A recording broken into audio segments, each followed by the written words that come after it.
convene Michael, into closed executive session pursuant to Rhode Island General Laws 42465A4 to discuss matters pertaining to investigative proceedings regarding allegations of misconduct, either civil or criminal, the AFL-CIO mailer, and to discuss matters pertaining to litigation pursuant to 42465A2, and to discuss matters relative to any hearings or discussions of a grievance filed pursuant to a collective bargaining agreement, and that's pursuant to 42465A9. Okay, Susan, were you about to say that we should do the pledge to the flag and the roll call before we? and the roll call to open the meeting. And then we are only supposed to be recessing to one of those matters at 6:30. The other items are on for the end of the meeting.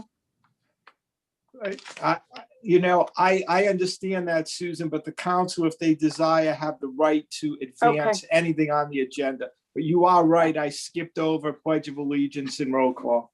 Okay. Just wanted to Right. make sure we actually open the meeting as a regular session so we can vote to go into closed session. Very good. Thank you, Susan. So with that, let us, go back to item 1, the Pledge of Allegiance. Susan, if you wouldn't mind leading us in that. Of course. I pledge allegiance to the flag of the United States of America and to the republic for which it stands, one nation, under God, indivisible, with liberty and justice for all. Thank you. And will you please take the roll? Council President Collins, Here. Council Vice President McEntee, Here.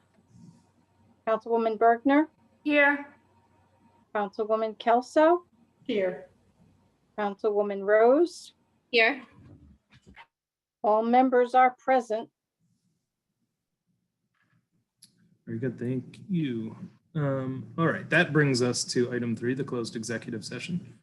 I will, as you heard, Mike said that we could bring forward those extra items that we were thinking we could get to later on, or we can just try to tackle one. Either way, do I hear a motion for item 3? Deborah Kelso, I'll make the motion to go into executive session as the solicitor read it. Jess Rose, I'll second. Second. All right, we have a motion from Councilman Kelso, a second from Councilwoman Rose. Any discussion? Is there anyone opposed? All right, that motion carries unanimously. We'll all leave this meeting now and reconvene with that link that we were sent today by Susan.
All right, Mike, it looks like the whole council is here.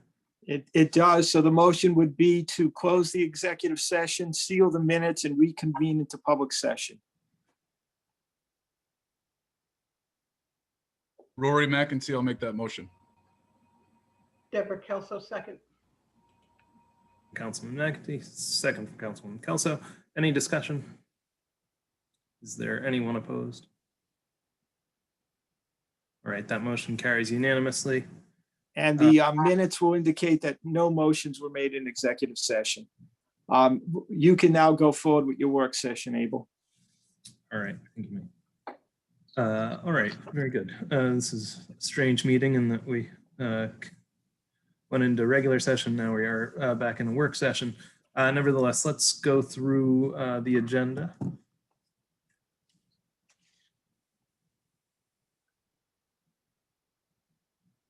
So given that we are short on time, I'm going to zip through and sort of hit some of the highlights and then just answer any questions anyone might have with the agenda or items on the agenda. Correspondence, the big item that may have some interest is Councilwoman Bergner has sent a request to the council for reconsideration of her proposed resolution that would restrict taking advantage of the state statute that eliminated the restrictive covenants in deeds to property that has been transferred to the town. So that's a topic that we've talked about before. It's a topic that may garner quite a bit of interest tonight. We have obviously got the big business tonight is the comprehensive plan. The comp plan is in its more or less final form. The planning director is here to describe the comprehensive plan and to describe the community input that the planning department and the planning board have received with regard to that. There was a synopsis sent to the town council about the most recent listening session or work session that the planning department and the planning board held a couple of weeks ago. The upshot is, I think, and the planning department thinks, and the planning board, I think, is, well, they've approved the plan. This is ready for the council's review.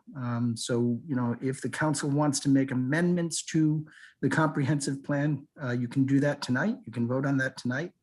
Obviously, with a public hearing, you can also simply close the public hearing and take later action with regard to the comp plan. I'm sorry, Councilwoman Bergner, I see your hand. Is there a question? Okay. And then we haven't got too much on new business other than obviously my separation agreement and Terry's employment agreement and an agreement with our car wash company that'll wash our police cars and a uniform company that will produce uniforms for the police department. Those are sort of the highlights of tonight's agenda. Is there anything on the agenda that anyone had any questions about?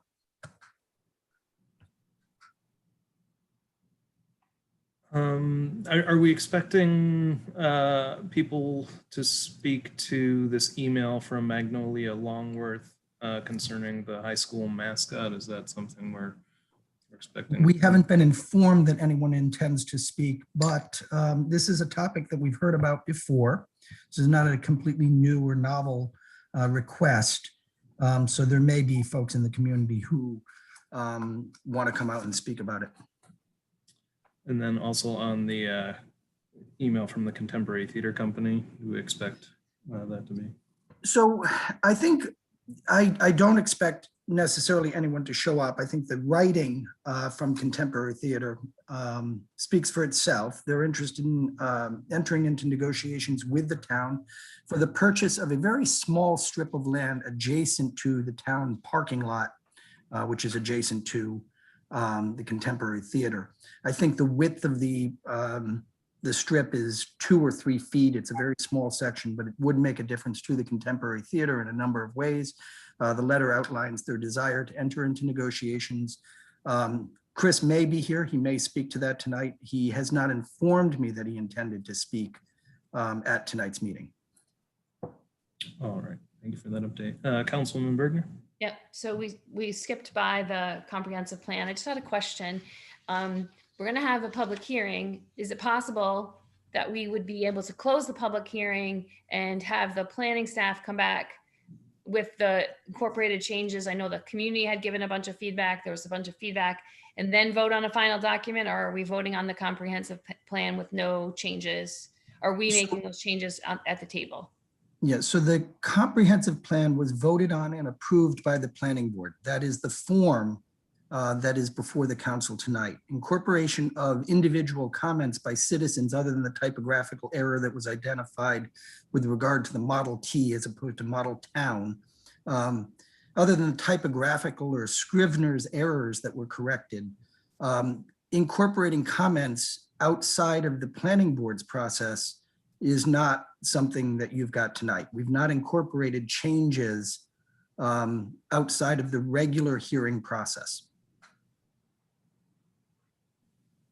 So if there was a particular comment from a citizen that happened between the planning board's approval and tonight, that has not been incorporated. Because I do think there was some feedback about Route 1, the scenic roadway, and Route Yes. 113. It's true, but the planning board has voted on the form that you have tonight. The planning board has not voted on those particular observations by individual residents. So we would be able to make amendments to the comp plan ourselves Of course. during the public hearing.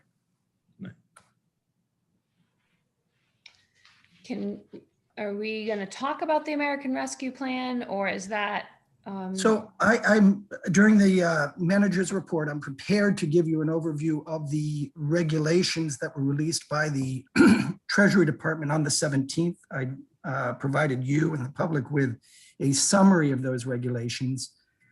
The bottom line is that this really is going to be a very broad program with a lot of discretion at the local level. That's a good thing because there are lots of activities and uses that are going to be eligible, but it's also something of a danger, to be honest with you, because you're not bound by a very rigid set of rules. You're going to have the ability to do a lot of different things that in retrospect may not look like they were great ideas. So for example, one of the four major categories that is eligible is premium pay.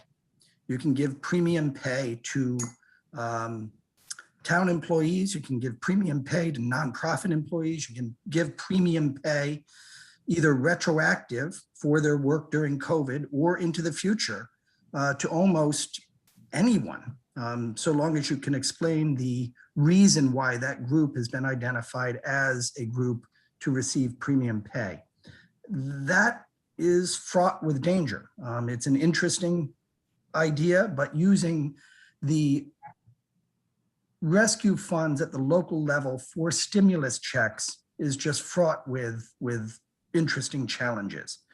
So there are going to be, there's going to be a lot of discretion, but there's also going to be a lot of need for bounding the decisions that are made locally. So tonight, what I want to focus on is the process going forward. And I've spoken to the solicitor, I've spoken to the town staff about what we should be doing here. And our recommendation, no one has objected to this approach, is to treat this as a supplemental budgetary process. Have a public hearing at least, maybe 2 public hearings, have a recommendation from the staff to the council, let the council hear from the public, let the council review the proposal that is developed by staff akin to the manager's proposed budget, and then move on with the process. So we're going to focus some on that and getting a schedule before you for doing that. So We actually apply for the funds now at this point. So, you know, we need to start moving. So the memo that you sent in an email to us is not on the public agenda, correct?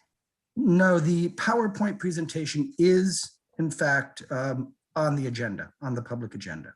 But the things from planning, from So Parks and Rec. This, yeah, the spreadsheet is not. The Okay. spreadsheet was not attached because it's just formatting is very difficult to get that into an agenda well. Right, but we can discuss that and we will. Yes, we'll- you can. During the town manager's report, okay. That's all on that. Okay. Any other questions on the agenda tonight? Or any other matters here in the work session? Yeah, Abel, sorry. Right. There's a number of things on the consent agenda that I'm not sure the other people that might be in attendance to speak. So I don't know.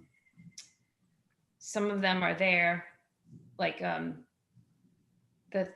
don't know if Roland will be here. I don't know if Nicole Solis will be here, but those are a number of things that ended up on the consent agenda. I think the public isn't clear in general how the process of something gets on the consent agenda versus off for discussion. I'm not quite sure myself if it has to be a clear action asked for. So Susan can chime in here, but it really is a question of whether it's a novel topic, whether it's something new, or whether it's sort of something that has already been dealt with by the council. We quite often receive emails or correspondence on a topic that's already been addressed by the town council. So for example, we get an email after the budget's been passed talking about the budget. At that point, there's not a lot to a lot of reason to have that on the non-consent agenda. Any item on the consent agenda can still be discussed by the public, and any item on the consent agenda can always be taken off the consent agenda by the town council. It is on the agenda and can be discussed again by the public or by the town council. So really, it's a question of whether or not staff, and it really is the manager's office and the town clerk's office, think that this is something that the council is going to want to engage, knowing full well that if the council wants to take an item off the consent agenda, it is free to do so. I just didn't know if we would wanted to take them off and have if the community members in the audience discuss it, or are we going to tell them that we're going to invite them to speak during public comment? Because one could be at 8 o'clock and the other one could be at 10 o'clock. So it's a very different timing for residents who may want to speak and not wait until public comment. Well, public comment is directly following communication, so there's a matter of a couple of minutes, maybe difference. I thought it was the public hearing. Sorry. There is a public hearing. Yeah, the public hearings happen before. Oh, okay. I see. I thought it was the other way around. My apologies. Sorry. I mean, when we get to the consent agenda, if there are items that people want to remove from consent agenda, bring it forward. Otherwise, yeah, I mean, I guess if they can wait for comments from interested citizens, that also works. Other questions? If there are none, then we can take a 5-minute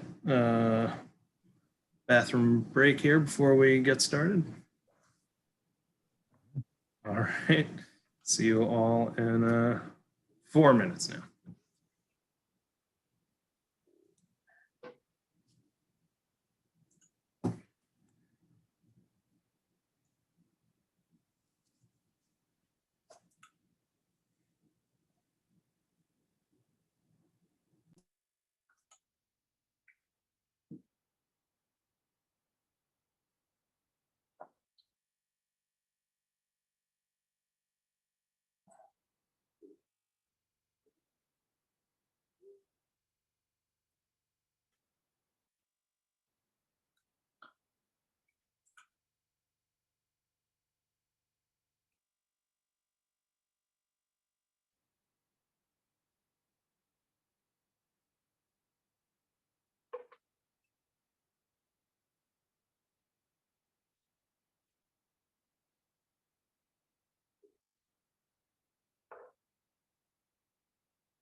All right, very good.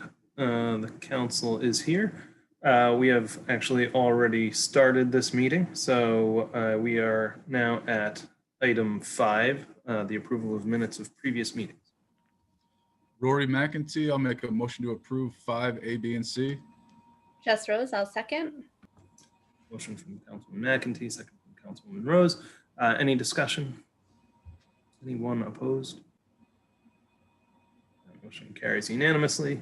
That brings us to item 6, the consent agenda. Rory McEntee, I'll make a motion to approve the consent agenda. Deborah Kelso, second. Motion from Councilman McEntee, second from Councilwoman Kelso. Discussion? Is there anyone opposed? All right, that motion carries unanimously as well. That brings us to item 7, licenses. 7A is a resolution granting a holiday sales license to Cosmic Kitty, doing business as Cosmic Kitty of 329 Main Street. This application is by Catherine Hanson. And Catherine is here, I believe. Yep.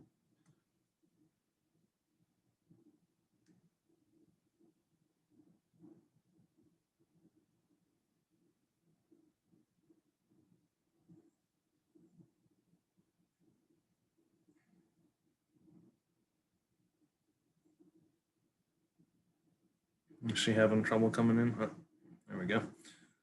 All right, Catherine, you are now part of the meeting. You will just need to unmute yourself with that little microphone icon. There you go. Okay, can you hear me? Yes, we can. And if you would like us to see you, you can click on the little video camera, but that is by no means necessary. Welcome to the meeting. Tell us about Cosmic Kitty. So I am keeping it pretty much a women's retail store, as it was Spangles, with some gifts and jewelry, pretty much the same. You want to say prototype, and maybe, you know, some children's toys and some things for men if I can find it. Something they're interested in. Nothing crazy. Yeah. Might sound it, but it's nothing Nothing crazy. Sounds good. Men are, easy to shop for. Just buy a stool. So any questions for the applicant? No. All right. Do I hear a motion? Rory McIntee, I'll make a motion to approve 7A. Deborah Kelso, second.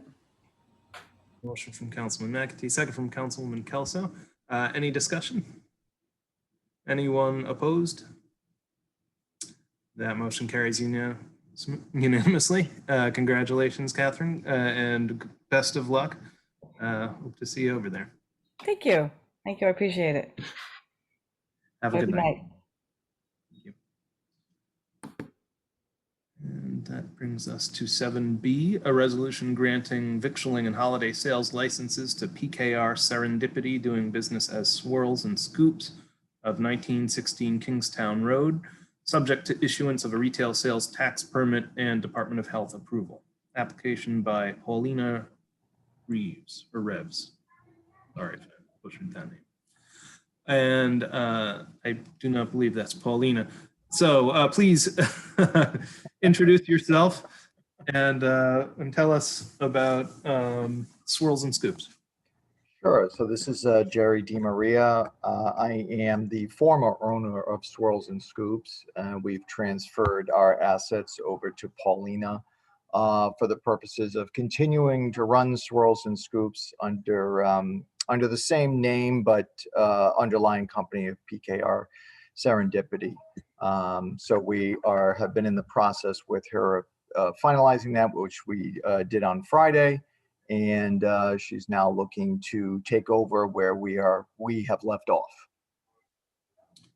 So business is basically just... Business will be will be the same, right? Nothing is changing. She's going to take our name under a fictitious business name and keep everything status quo. All right, thank you, Jerry. Any other questions? And if not, do I hear a motion? Jess Rose, motion to, oh, sorry, did you have a question? Sorry, motion to approve 7B. Second. Motion by Councilwoman Rose, second by Councilman McEntee. Any discussion? Anyone opposed? That motion carries unanimously. Wish good luck to Paulina for us, and thank you for your business. Thank you. Appreciate it. Have a good night. You too. All right, and that brings us to item 8 on the agenda tonight. Public hearing relative to an application for expansion of a license to keep and sell alcoholic beverages in South Kingstown in accordance with general laws of 1956, as amended. This is a Class B victualler liquor license. Application for expansion of a Class B victualler liquor license by David Barnes Development, doing business as Muse Tavern, 456 Main Street, Wakefield, by Daniel Rubino, Vice President for the expanded service area at the rear of the existing building within the existing parking lot, consisting of a curbside pickup kiosk and hostess station with dining, seating, and border separation from the parking and vehicle access. Approximately 8,000 square feet in accordance with a special use permit granted March 17th, 2021 by the Zoning Board of Review, and further defined in a site plan dated April 14th, 2021 on file in the town clerk's office. Said expansion is contingent upon the issuance of a certificate of good standing from the Rhode Island Division of Taxation, filing of a certificate of insurance evidencing required liability coverage, compliance with all town ordinances and regulations, payment of any municipal taxes and user fees and arrears to the town, and the correction of any fire code violations. Hello, John. And Daniel. Hello. Good evening, everyone. For the record, I'm John Kenyon, attorney for the applicant. The applicant leases property at 456 Main Street, in which they operate the Muse Restaurant. They also lease the adjoining property for parking. When indoor dining was shut down due to COVID-19, the town granted emergency approval for many restaurants to stay open by expanding liquor service to outdoor dining areas that did not previously exist. The applicant was given approval for outdoor liquor service in their existing rear parking lot. That area included a tent, 25 four-person tables in what was previously 17 parking spaces. They started the outdoor service in June of last year. And even though the outdoor dining was due to the pandemic, it actually attracted customers to the Muse on summer days when their business drops off quite a bit. And due to that success, the applicant wanted to request approval to maintain that area as an outdoor dining area with liquor service permanently. The zoning board, by decision dated April 6, 2021, granted a special use permit for the expansion of the liquor service, subject to 3 conditions. The first was that the outdoor service be limited from May 1st through December 1st of each year. They also limited the hours of operation from 11 a.m. to 11 p.m. And the third condition was approval from this council for the expanded liquor service area. So Dan Rubino is here tonight. He's one of the owners of the Muse. He's going to speak to regarding the proposed use, why they're requesting it, and how it's been managed since June of last year. All right, thank you. So Dan- Dan, do you want to explain to the council first your position at the Muse and how long you've been involved there? Sure. My name's Dan Rubino. I've been the owner of the Muse since 1990. I'm vice president and kind of head of operations, I guess. And I'm sure the council members are familiar with the operations at the Muse, but you just want to briefly go over them? As far as hours or? Just the existing operation at the Muse. But what would you like, as far as what we serve, as far as? Yeah. Yeah. We're basically, we're a full service restaurant. Serving everything from hamburgers to pizza. And we have a lot of our own homemade recipes from our chefs. We have 69 beers on tap, and with places fairly, I'm not sure what else you would like me to say as far as that goes. Sure. Now, in March of last year, was the restaurant shut down due to the COVID-19 restrictions? It was shut down for a short while, I guess, a few months. And at that time, did you have any full-time outdoor dining previous to that? No. And did the town grant emergency permission for outdoor dining with alcohol service in a portion of your rear parking lot? Yes, And did you implement that outdoor dining? we did. And was that approximately in June of last year? Correct. And can you just explain to the council where that was located? Sure. So we divided our rear parking lot basically from the center line to the south or west. And we put up the big concrete blocks in the middle for a safety barrier for cars so nobody can drive through there. And we also installed a tent on the far perimeter of the property. And did you submit a plan with this application showing the location of the outdoor dining? Yes. And now how many tables did you have in that area? Roughly, I believe we had 30 tables altogether. And how many seats per table? 4 to 5 max, I guess. Now, was everything that you put there, was it all movable? Yes. And how long did you operate in that area? I believe we closed middle or end of November. And how did the operations go there? It was rather flawless for something that we had to put together without much planning. We did manage to pull it together, and it actually enhanced, I believe, the restaurant experience as a whole. Did your customers indicate that they enjoyed being outside in that location? Yes, absolutely. Now, are you here tonight requesting to amend the liquor service area to include that outside area full-time? Yes, I am. And are you agreeable with the zoning board's conditions that the outside area be permitted from May 1st through December 1st, and then 11 a.m. to 11 p.m.? Yes. Now, even with the reduction in parking and the increased capacity, do you still meet the parking requirements under the zoning ordinance? We meet them and we still exceed them by a fair amount. And approximately how much money do you expend on the outside improvements? Somewhere around about 150,000 between the tent, and we bought a bar trailer to help provide better service and have it be able to keep our bar area locked up at night when it's not in use. And not to mention all the tables and chairs and everything else that we've invested in. Now, how many new employment shifts would this create if it's allowed to continue full-time? It probably around 42 shifts a week, and that doesn't include the extra kitchen help that we would need, but it's at least 42. Now, has there been any issues with the existing service in that area since it was put in place? No, there is not. And do you foresee or have you seen any negative impacts on the surrounding properties with the expansion? No, not at all.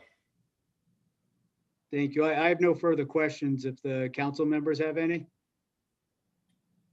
Thank you, John. Any questions for the applicant? Let me see who had their hand up first. Councilwoman Kelso.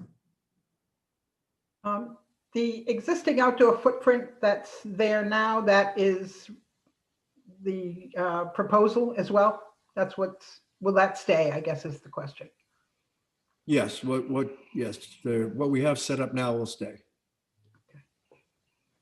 That's my only question. Thank you. Councilwoman Burton. Thanks, Abel. First of all, I'm really glad that you're able to take a very difficult situation and make lemonade out of it, because I know last summer was really challenging. So I'm happy and excited that you have expanded your business and you think it's going to be successful going forward. My only question, because I've been to the Muse a whole bunch of times and hunted for a parking spot, driven all over. So when you say, I'm just a little nervous, quite honestly, about the parking. And so taking up that much parking lot for a service area and the drink trailer, I'm just worried that, there'll be less parking and then we'll be trying to figure out everyone where to park. So I don't know. Can you talk a little bit more about the parking minimums? You just said you had enough, you actually exceed them. I don't, just need a little more background. All right, so we leased the parking from the property next door, which is Manic Training and the Glass Station. We leased the parking up above on the Main Street level, also down below. Yep. And then we also own all the old Damon's Hardware buildings, those three. There's a bunch of parking over that way. Okay. And additionally, we have across the street where Smith Brothers Shoe Service to be, which is 457 Main Street. That's where we park all of our employees. And we also have an agreement with Eric Bell that we can use his parking, which is right behind there. So once we get in full swing of things, we usually move all our employees up there. And that way it just frees up all the other parking for customers. So your employee overflow will go behind the Bell block? Not Bell block, but behind it, right up behind 457. If you come out of the Muse driveway and you go straight up the hill, up that driveway. Oh, behind the veterinarian. Yeah. And so we own that building. So Okay. There's 40 parking spaces there, but you can walk right through and go, and there's all that additional parking up there. Eric Bell owns. So do you think, just a question, do you think you might want to provide some better parking signage, or I don't know, because I think you're telling me all these things and I didn't realize you own a substantial amount of parking. So it makes me feel a lot better. I just didn't know if the general public who comes there knows that they can park back there or over there, Well, last year we ended up turning with another benefit of turning a main driveway into it's just a one entry. There's arrows in the parking lot, and then it just sort of circles people around to the back parking lot area, and then it guides them up up the driveway by Manic Training and by the glass station. So Okay. now it's just a one-way. We don't have cars constantly, going in and out. So it's safer that way. And by nature, you just have to follow it through it and around. So it should be easier. We're getting the parking lot next week. We close for our annual maintenance. We get the parking lot not repaved, but all redone and restriped. Great. And it'll be very clear. Thank you. Thank where you. to park. Thank you so much, because you make me feel a lot better about all the changes. So I appreciate it. You're welcome. Any other questions?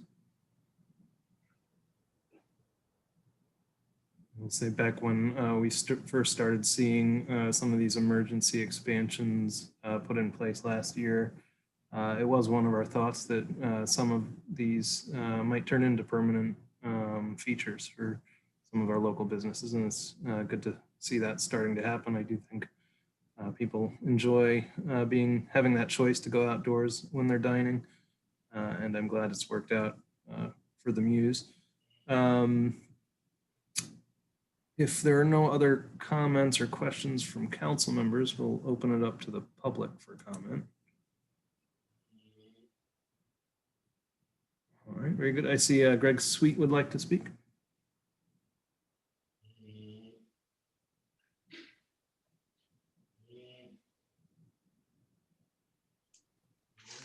Can you hear me? Yes, we can. My name's Greg Sweet, and I own a property next to the Muse. And we have an apartment house in the back, and they're thrilled with the new setup. It's much, much quieter.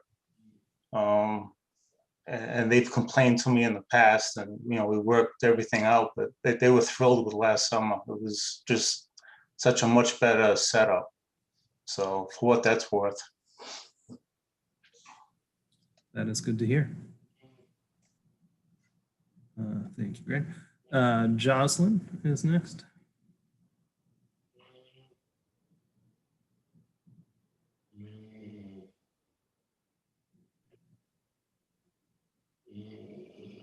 Hi all, Jocelyn Leska. I just want to encourage your approval of this. We had so much fun there. We were so grateful for the outdoor space. I've been talking about this a lot on the SMART committee about how important it is that we encourage and then allow our small businesses to expand into outdoor space and to take advantage of downtown, particularly in the months that you have designated. So I just think this is just wonderful. And I appreciate the previous speaker, Greg Sweet's comments about, the livability of downtown as well amongst a busy public avenue.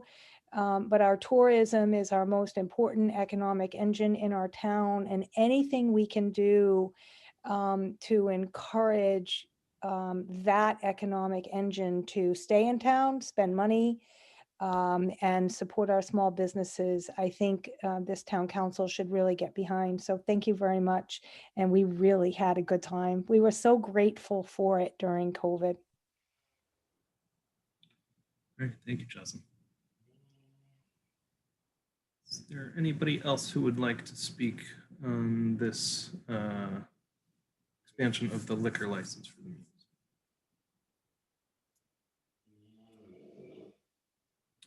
All right, seeing none, Councilwoman Rose. Sorry, something just came to mind. I don't know if it's an issue or not. So I have my daughter works at the Muse. Am I still able to vote on this? Is that, I don't. Mike, what do you think about that? I don't think that's a problem. Okay. I didn't think so. I just wanted to be upfront and Glad you brought it up. Yeah. make sure. Thank you.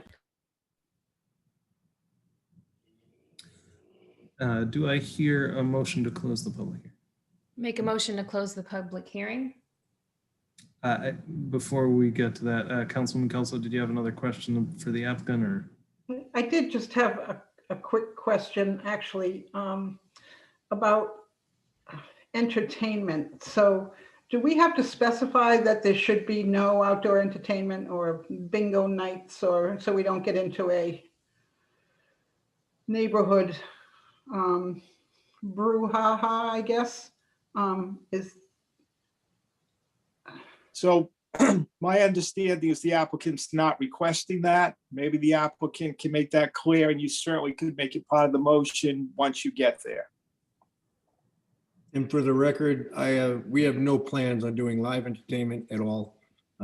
It's not our gig. It doesn't fit well with our product. So right. I mean, we did run into some problems with an establishment doing like a bingo night as well, or something like that, something, or trivia night, something to that effect with amplified,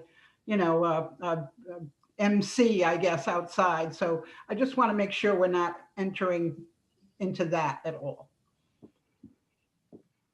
I'm fine with that. Okay. All right, very good.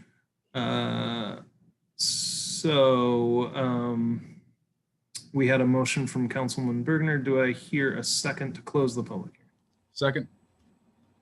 All right, we have a motion from Councilman Bergner, second from Councilman McEntee. Any discussion? Is there anyone opposed? That motion carries and closes the public hearing. Councilwoman Kelso, did you want to make a motion to the effect that you were envisioning? I do. I would like to put the stipulation that there wouldn't be any amplified, I don't know, if entertainment is the right word, both musical or other. I would like that stipulated in the outdoor spaces, just so we're proactive here, not reactive. So maybe the motion could be to approve public hearing item 8A with the stipulation that there shall be no entertainment or amplification in the area of the expanded liquor license. So that is the motion I would like to make. I'll second. Motion from Councilman Kelso, second from Councilman Rose. Any further discussion? Councilman Bergner?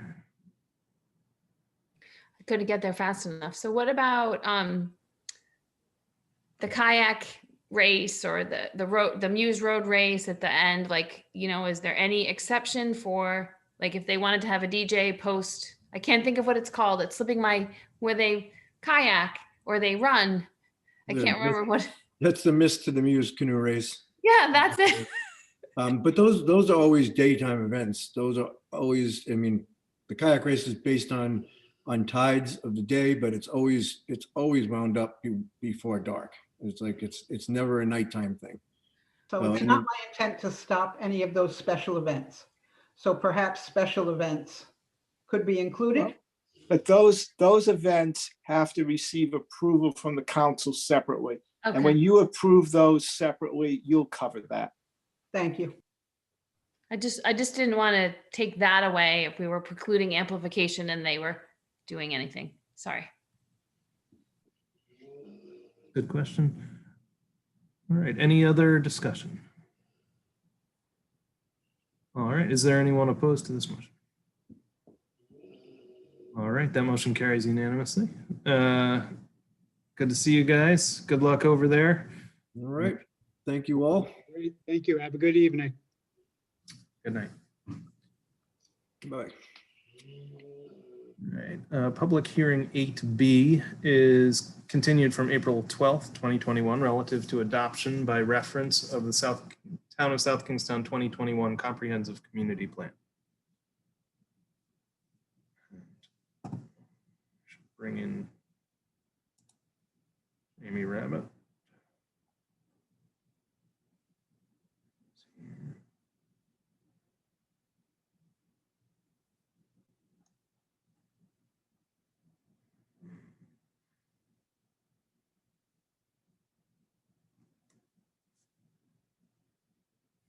Welcome. Good evening. So pick us up where things left off. We asked for a little more opportunity for community input. You were able to hold a listening session Is that right, Jamie? Yes, correct. Councilman Collins, you are correct. At the direction of the town council, the planning board and planning staff worked to hold a listening session on May 11th of this year, 2021. At that meeting, we had approximately, at one point in time, 19 individuals listed on our Zoom page. And we received a number of written comments from Susan Marcus, verbal comments from Susan Marcus, Susan Rubinoff, Jamie Murdoch, again, Susan Marcus, Katie Collins, John, the record didn't clearly state his last name, who was a climatologist or climate scientist. And then remarks were made by Jay Parker, who's our principal planner, Maria Mack, vice chair of the planning board, Steve DeMasi, our chair of the planning board, and summary comments by myself, Jamie Rabbit, planning director. I did do a synopsis that was forwarded to all of the town council members on that evening.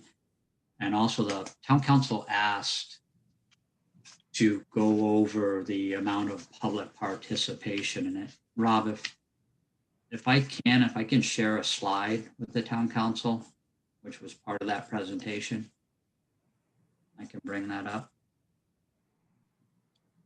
You have the share screen icon? Yes.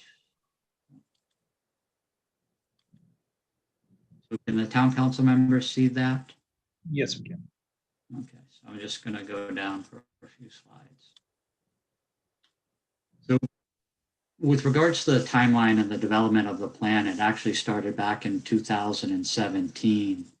And here's kind of the public participation aspect of that. The planning board held 11 planning work sessions. There were 2 planning board subcommittee meetings, 3 advisory reviews. In 2018, there were 6 planning board work sessions, 1 planning board subcommittee, 1 advisory review. And in July of 2018, there was a change in the planning director from Chelsea to an interim. In 2019, the planning board looked at that format and design review. They did a 30-day written public comment period. The planning board held a public hearing. And in December of 2019, Kayla Gray was named the planning director. Following up in 2019, they continued with format and design review. We had this wonderful thing called COVID-19 that became part of our lives. They continued through the summer with edits and formatting. In June of 2020, there was an interim director. Kayla had resigned. In September, I came on board as the new planning director. In November, the planning board approved a draft. In December and January and February, final edits were made to that approved draft by the planning board. And the planning board did vote 7-0 to forward that to town council. In February, we submitted the final draft to town council. And in March, you had a joint meeting between town council and the planning board.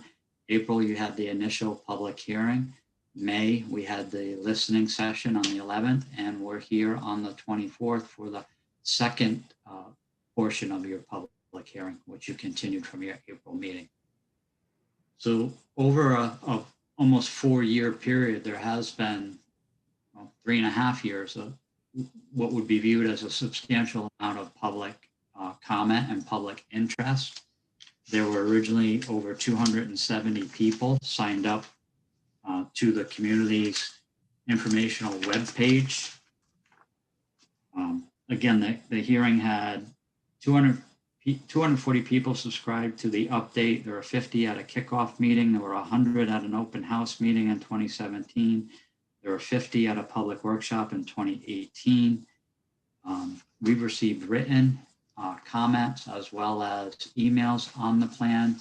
And again, the last public hearing of the planning board was in November of 2019.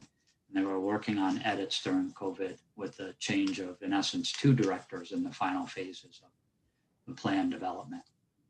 So, just a brief summary of where we were on the public participation side of it. I don't know if Councilman Collins, if any of the council members had any specific questions regarding the synopsis from the listening session, that would be appropriate. Ask. Sure. Any questions for Jamie? I know a number of council members appeared to be in the audience that evening, so you perhaps got to listen to some things firsthand.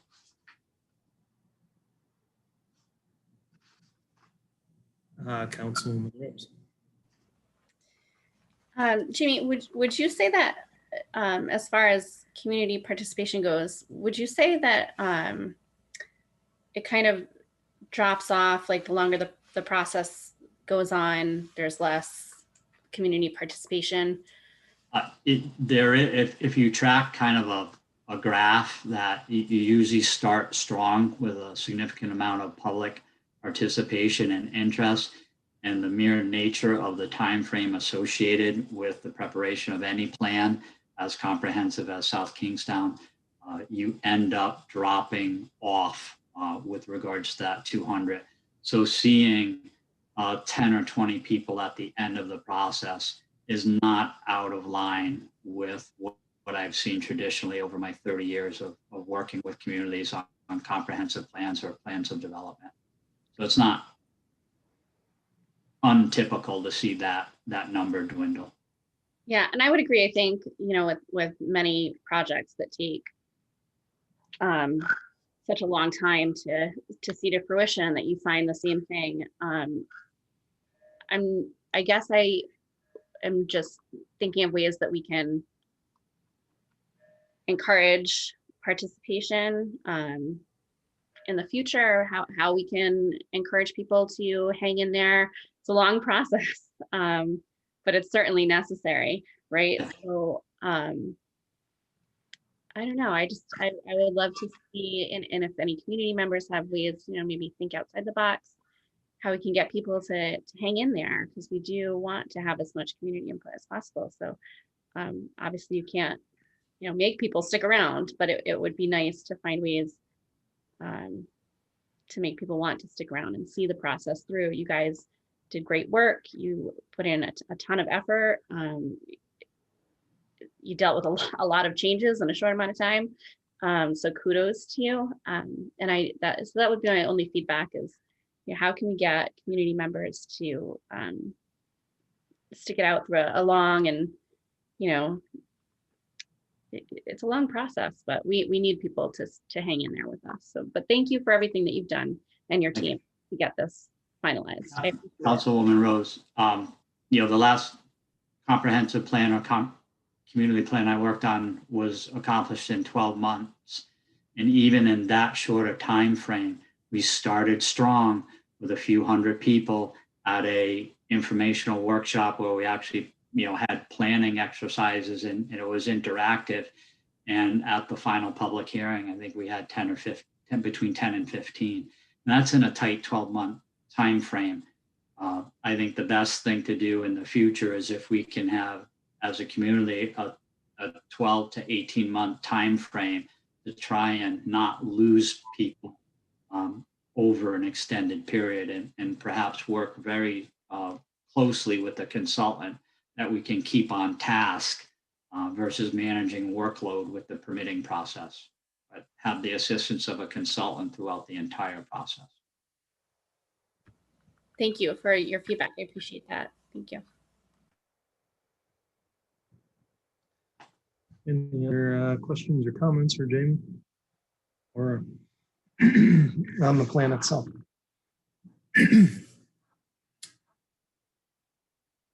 Councilwoman Berger.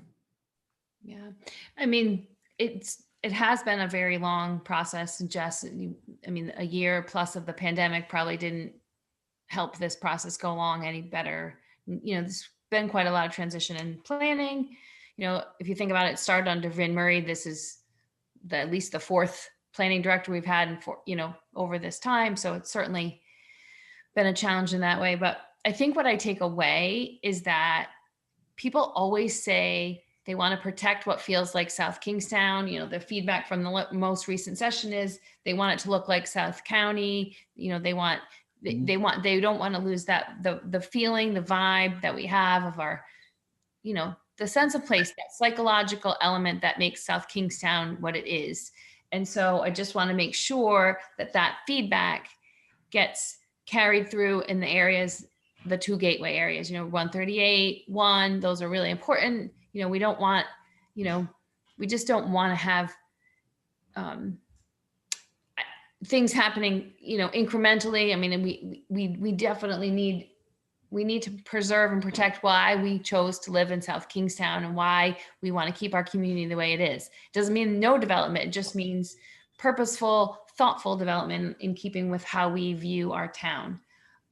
So I'm just concerned that very important feedback was given from several community members, and I just want to make sure that gets incorporated into what eventually is adopted. And I just don't know, you know, if there are no changes to be made, then we had listening sessions and got feedback for what reason? Because we didn't make any tweaks. We're not tweaking it again. We're just getting feedback. If you would like to suggest an amendment, that would be a fine time. Or we could wait until after we hear from the public. Yeah, okay. Council President Collins, can I just try and address one thing that Councilwoman Bergner mentioned? Sure. Councilwoman Bergner, you make an extremely valid point with regards to the preservation and protection of what South Kingstown represents and its place in South County, and that development should be purposeful and thoughtful. I know there were some comments regarding the gateway language on Route 1 and 138, and particularly associated with that language. And I just want to spend just a quick moment on what that means as a planner to me. Is that right now that area is zoned neighborhood commercial. And under neighborhood commercial, there are certain restrictions and certain uses that are allowed in certain landscape codes, but there are no real performance standards and no real architectural standards.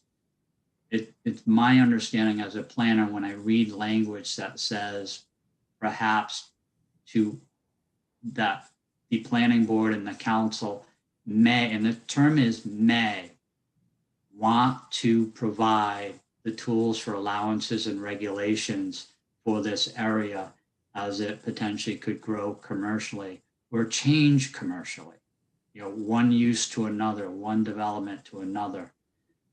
Right now, the tools aren't necessarily in the toolbox, and what the recommendations are is in essence that another layer of regulatory oversight be provided in this area so that you can perhaps honor the preserve and protect and purposeful and thoughtful without having to strong arm a developer. Really articulate what your vision is. And as a planner, reading the words, what I read is that the comprehensive community plan with its discussion of gateway is really making recommendations to look at the regulatory side, to enhance the regulations, to do what you're talking about doing, make it more SK appropriate, make it not be Route 1 anywhere USA.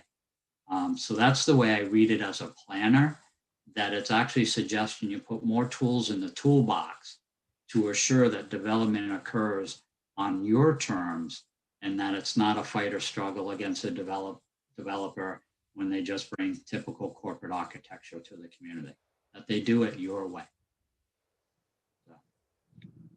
Thank you for that clarification, Jamie.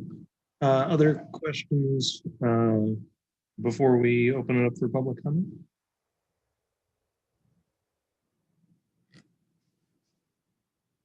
Councilwoman Bergner, is your hand up, or is that? All right, well then, let's open it up for public comment here. If you would like to speak to the comp plan. Now is a great time. I'll call on people in the order in which they raise their hand.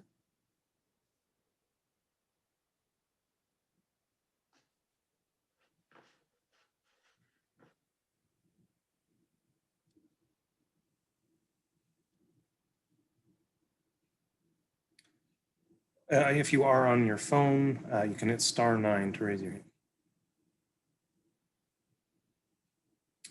Jocelyn.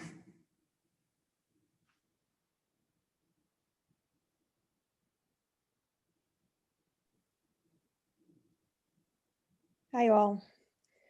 Jamie, thank you so much for those explanations. It's Jocelyn Leska. I appreciate them very much. There are a number of things I want to ask about, and I also want to commend the planning department at this point for pulling together what I think has been a 4-year challenge in a matter of months. There are over 1,100 changes that were not redlined. It made it extraordinarily difficult for anyone not familiar with a comprehensive plan or the meaning of a comprehensive plan or the changes in a comprehensive plan to understand what was being changed and what the intent of those changes were. And it certainly, for anyone involved in COVID relief efforts, it made it incredibly impossible to go through the 2 documents to begin to understand what the changes mean. I am a proponent of getting this comprehensive plan on the table and getting it filed with the state because neighbors and friends of mine are about to be very negatively affected by the inability to go up to Providence and appeal a housing development in Mattoonic. So I want a comprehensive plan and I want it in place as fast as possible. I have a couple of questions. I am a little concerned, and it's because I don't understand the language, and so I'm looking for an explanation of the language of a potential zoning change up on the 138 Route 1 corridor. We are at this point rendered completely dependent on our tourism industry as our economic engine. And we have property taxes and our businesses to support us. And right now the homeowner is carrying the majority of expenses for the municipal side and for the school side. So I see the gateway to South Kingstown as being something that needs to be attractive. It needs to be inviting. It needs to speak to what a historic seaside village looks like and feels like, and welcome tourism. Certainly, I think the Hannah Robinson Tower does. I obviously think the hotels do for very conflicted reasons. But I worry, do the changes in the proposed comprehensive plan recommend a zoning change from what it is to something different?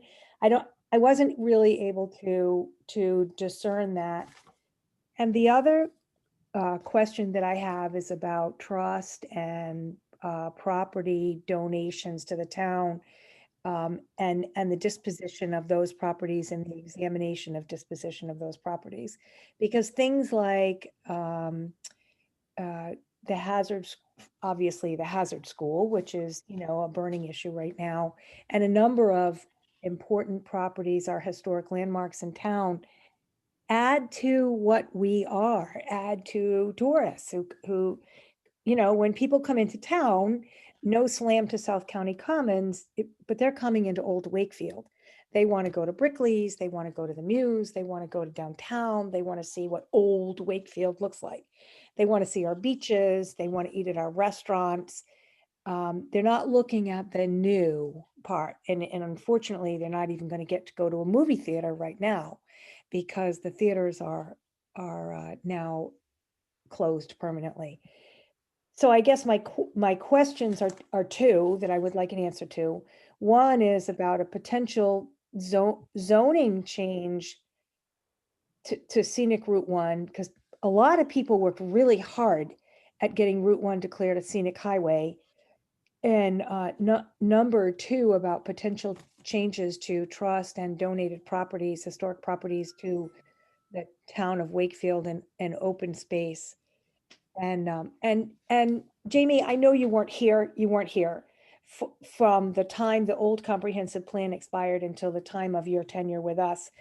But there were so many changes. There were 1 or 2 community visioning sessions, which I was fortunate enough to be able to attend.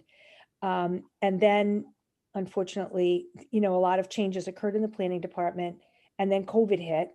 And again, I'm involved in COVID relief efforts, so it made it extraordinarily difficult for me even to attend meetings. So while public participation has dropped off between COVID, the inability to attend meetings, over 1,100 changes that are not redlined, and the multiple changes in planning, it's been extraordinarily difficult for citizens to keep up with what's proposed. So I guess I just wanted to explain over a 4-year period. So I guess I just wanted to explain that to you. We're normally a very involved community. And I think if you held visioning sessions where people came together as they have in the past, sat around round tables and really worked things out, you would find that we're a different community than what you're seeing right now. So nothing other than I wanted to explain that to you. We normally are a highly involved community, and some extraordinary things have occurred both in planning and in our world that has interfered with that ability. So I would like an answer to those questions, and I would ask you to go back. If there are changes to the zoning being recommended for the scenic highway, I would ask that you go back and revisit those changes, because I don't think that that's good for South Kingstown. And I don't think it's good for our gateway. And I don't think it's good for when we welcome people to our town as tourists, because we need them. We especially need them right now. And I obviously am a strong proponent for respecting lands that have been placed in trust and have been donated to the town for our use and for the benefit and beauty of our small seaside community. Thank you so much. Thank you. Jamie, can you answer those questions? Yes, President Collins. With regards to the first question, and again, that's associated with the gateway discussion on Route 1 and 138. As I mentioned earlier, that is a pocket of a few properties that are currently zoned commercial downtown. It's not a proposal to take what is residential land and zone it commercial or expand the existing commercial footprint in that area. The specific language that's on page 56, that it states that appropriate landscaping standards and design and scale of buildings are important to this area. So one way to accomplish that is to write new language in the form of an overlay, which is a regulation that lays on top of an existing zone that creates additional regulatory guidelines, or to transition the zone into a special management district, which will incorporate those design parameters with regards to scale, bulk, architectural, and landscaping, so that you get the intended result. If it just stays zoned as it is today, there's potential debate and discussion with the developer trying to articulate what South Kingstown's vision is. If South Kingstown, what the plan's saying, if South Kingstown has a very particular vision for this area as a gateway into the community, they should develop design standards, bulk and density standards, to address that. So you clearly articulate the vision to anyone developing or redeveloping the property. It is zoned commercial. Comprehensive community plan is not proposing to take it in any different direction than its present zoning classification of commercial. What it's really recommending doing is for the community to evaluate what it wants there And if they want something that's more SK-like or South County-like, design the provisions within the regulations and apply it to that area. I don't view it as an expansion. I view it as an overly protective area that needs to be developed and protected. To Councilwoman Bergner's point, the language and words you said, purposeful and thoughtful. If you develop regulations that are purposeful and thoughtful and represent what South Kingstown wants, a developer will have to adhere to those. Right now, it's a gray area. With regards to trust and disposition of existing town property, the comprehensive community plan makes broad statements and maybe one particular statement about land held by the municipality that may outlive its usefulness as it's used today. And that provisions should be explored once those properties become available to the private sector. All municipal property is zoned governmental and institutional within the town's framework of zoning. As such, you really can only do municipal uses or governmental uses there, such as the only exception is kind of hospital and education outside of the municipal realm. What it's saying is if a piece of property, you could use the town hall, for example. If the town ever chose to build a new town hall, what do you do with the old town hall? The plan's saying explore those. It's not saying change them. It's saying explore them. And if change is warranted, you have the language within the comprehensive community plan to do so. But it also allows you to maintain your historic fabric associated with those properties and develop regulations specific to the development of that.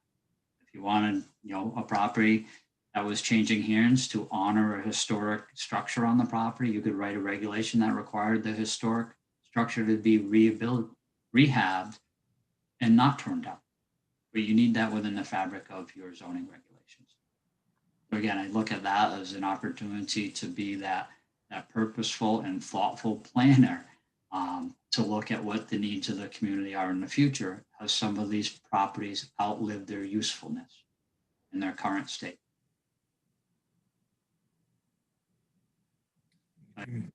Brings a little bit of clarity. And Jocelyn, I do appreciate the comments. I know it's a 400+ page document. We will do one final English edit for periods, commas, and capital letters as before we went to print. All right. Very good. Kate Massananti's next.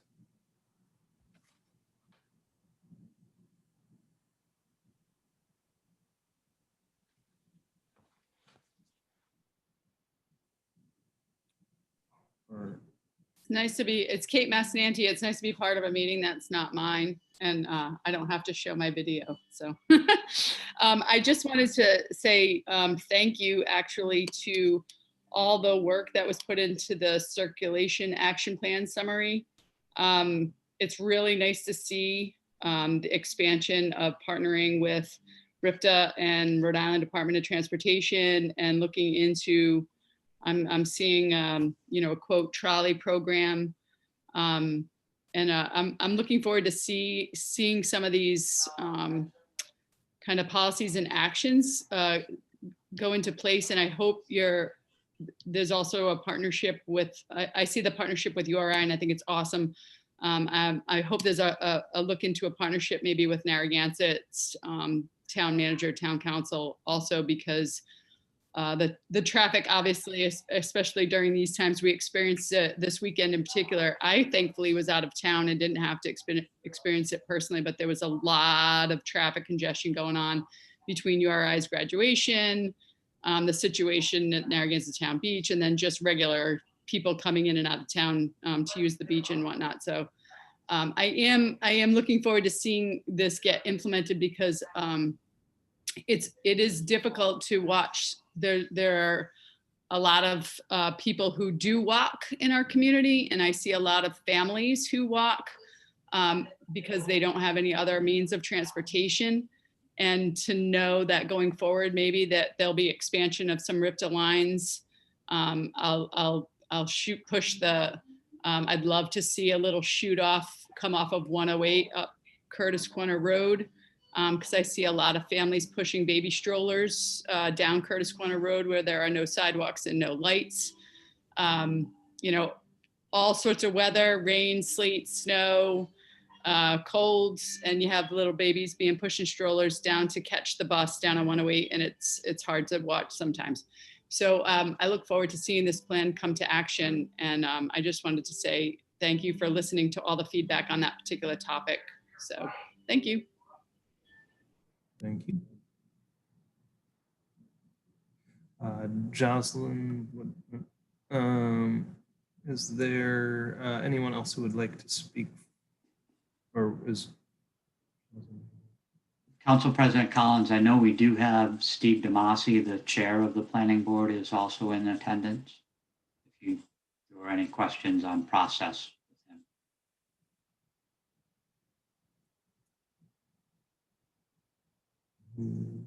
okay. Is there interest in bringing Steve in, everyone? He is not raising his hand. Force him into the spotlight.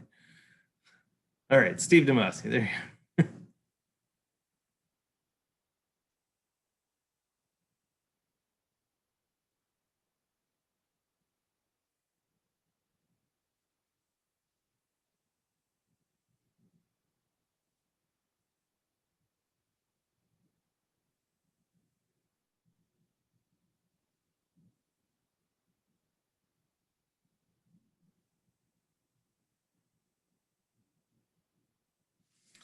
Hello. How's it going, Steve? I'm not used to being in the outside the panel. You know, the planning board had its public work session for the comp plan, and it was voted on unanimously to forward it to the town council for your hearings. We were again, all in agreement. We did have a handful of people that participated in that public hearing. There was one that had submitted comments previously that asked about some of them and where they implemented. Staff did look at those comments.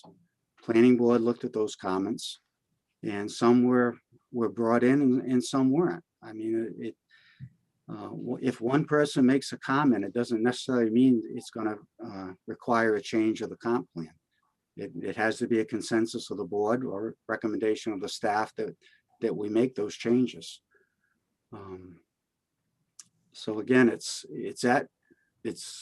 on your doorstep now, and if you feel that changes need to be made, it's your prerogative, but it's beyond the planning board's review process now. Thank you, Steve. Let me see. Councilwoman Bergner, you have a question for Steve?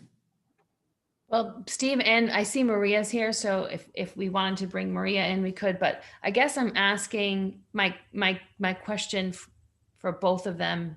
And if Maria comes over, I don't want to lose this question, but my biggest concern is, do we have the right language to make sure that the Route 1 gateway management, I'm on a different page now, but what needs to be amended so that I feel comfortable? Like, I just feel like I want to make sure we get that right and that we don't end up missing an opportunity and then taking it months to come back through to make an amendment. I'm not quite sure what's involved in making the amendment to that, but I guess I'm on page 56. So it does say a pocket of commercially zoned land currently exists in this location. This area has the opportunity to serve as a gateway. I mean, we spent a lot of time. I heard Jocelyn Leska say the same thing. We spent a lot of time, took 10 years to get it designated as a scenic highway. Do we have the correct language, I guess, in Maria and Steve's opinion, to meet that aspirational target? Well, first of all, you do have the scenic highway approved now. So that's, if and when any changes were going to be made, it would have to go before the Scenic Highway Commission for a recommendation on whatever changes were proposed.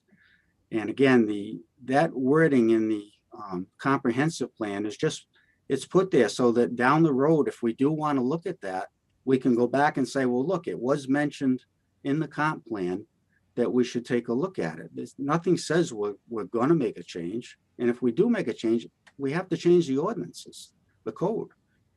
I mean, just because it says take a look at it in the comp plan doesn't automatically mean we can do anything without changing the ordinances for that area. And as Jamie said, perhaps make it a special management area, which would give you even more control.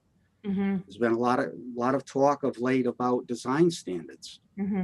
So again, you put an overlay district in there, and you could put design standards that would make it more strict than the downtown zoning that it's currently zoned. But again, you know, the comp plan is looking at the future. So we don't want to look at a stagnant ordinance or not mention that we need to look at that in the future. We have to also remember we have very little commercial space percentage in this town. Yeah. So that, you know, in the future, we may have to make changes to commercial areas to accommodate a growing population and or demand. So again, it's a vision, and we put it in there so that we can refer back and say, yes, we did say that we need to look at this at some point. If it wasn't in there and we tried to make changes, people say, well, it's not called for in the comp plan. Why are you doing this? And the same way with the looking at school property. So 3 years ago, we had a work session because we thought, based on the school committee's original plan, they were going to abandon the junior high. So the question was, okay, what are we going to do with if this land becomes available? Do we have a plan? So again, part of that language in there was we should have a plan available. So if South Road schools and the junior high became available, what we're going to do with them? How are we going to go about re-commercializing it, or we're going to put it in residential? We're going to have a mixed use.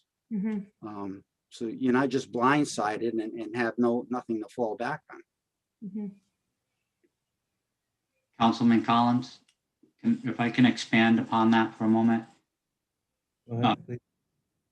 Councilwoman Bergner, I know you're looking on page 56 right now in the paragraph on Route 138 and Route 1.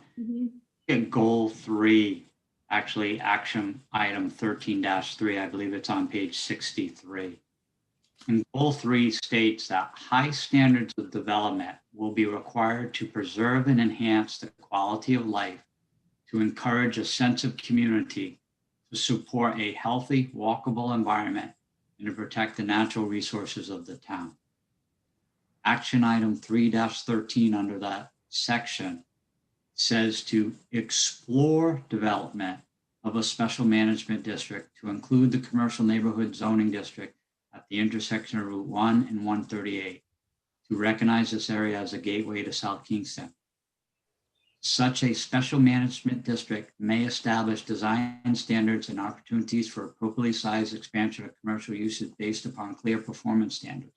So again, you know, putting, as I do daily, putting my planning hat on, is it's recognizing an issue and it's suggesting a way to more effectively manage that issue. And that's in order to maintain the high standards of development, to explore additional layers of performance standards for that commercial area on Route 1 that appears to be so important to the community. Not necessarily saying change it. To me, it's saying add another regulatory layer to it to ensure that you get what South Kingstown would want there. Okay. It doesn't elongate it, doesn't say make it linear. It's basically, you know, it's really saying careful what you wish for under present zoning. You may get something that's not SK-like. To me, it's recommending adding another layer to make sure that you get appropriate development there. And I think I appreciate it, very helpful for you to point that out. It's just very challenging when you don't know what it used to look like and you're only seeing the final version. So I can't even see how that section was tweaked, but it's helpful to see it. And it was helpful, Steve, to hear your thoughts on it. I just didn't know if Maria had anything to add. I don't know if you heard most of it as you crossed over or heard any of it. Would you like me to speak now? Yeah, sorry. I understand that we have had a considerable amount of comments relative to this particular change to the comprehensive plan. And I don't think anyone wants to see any increase in suburban sprawl. We have an area within the central portion of Wakefield, particularly along Old Tower Hill Road, that would lend itself very nicely to both expansion of commercial and mixed use and affordable housing. I think that you could make a small modification to this language in the comprehensive plan, still allow the reference to the gateway, but remove the expansion of commercial at this point in time and have language that references the fact that a Route 1 stewardship plan is in the process of being written, and that keep the language somewhat flexible so that we're not targeting that area specifically for expansion, but allow for a thorough evaluation of it using some of the design standards that Jamie brought up. That way you are not tied into doing anything one way or another until the area has been looked at in a thorough fashion and with some degree of analysis. That would be my suggestion. Thank you, Maria. And Councilwoman Berger. Just to follow up to that, Maria, if who does the build out analysis like you're referencing, like who handles that? And so how would we get that? I believe that's something that's generally done with the planning department and the town manager's office. We have not actually seen any recent build out data, and that would be something that would be very useful going forward for the planning board. So, just Council Member President Collins, just for clear, on a build-out analysis, Councilwoman Berger, a build-out analysis is a planning tool. It doesn't become a regulatory tool. So to Maria's point, it is very important that the community every 5+ years look at what development has occurred, what regulatory changes may be in place, both at the local, state and federal level that may affect build out. But again, it's a planning tool. It doesn't result in the regulatory overlay. So, you could simply remove the term in that last sentence to say opportunities and appropriately sized commercial uses based upon clear performance standards and not use the term expansion. And again, Route 1 Stewardship Committee easily could be a reference made there. Again, the build out scenario is mentioned within the comprehensive community plan, and with the appropriate resources and time with staff should probably be undertaken within the next probably 2 to 3 years, if not sooner. But a build out analysis of that commercial won't necessarily result in regulations. It's a tool of what an area can support given constraints. Constraints both environmental and regulatory.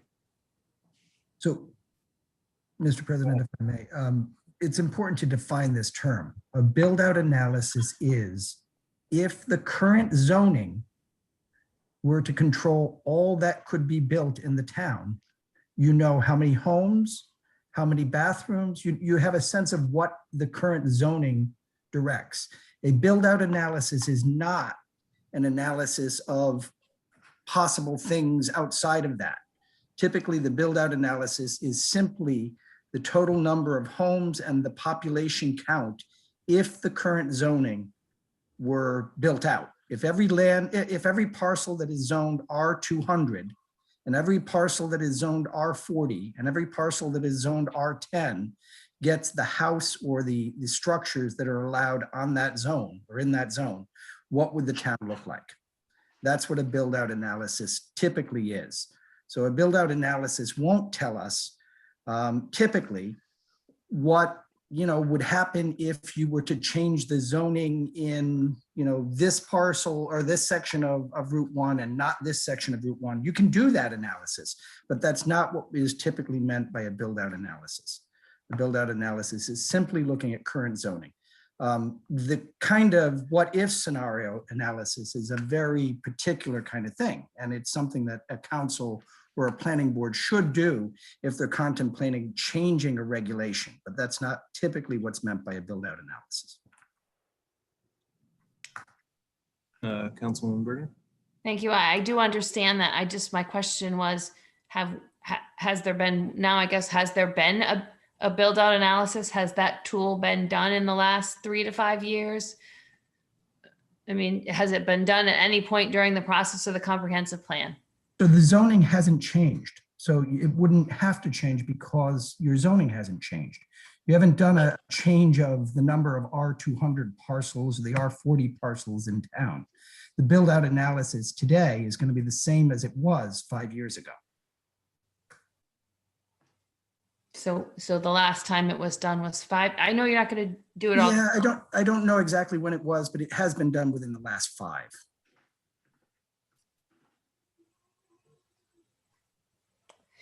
Looking for that date while everyone's speaking.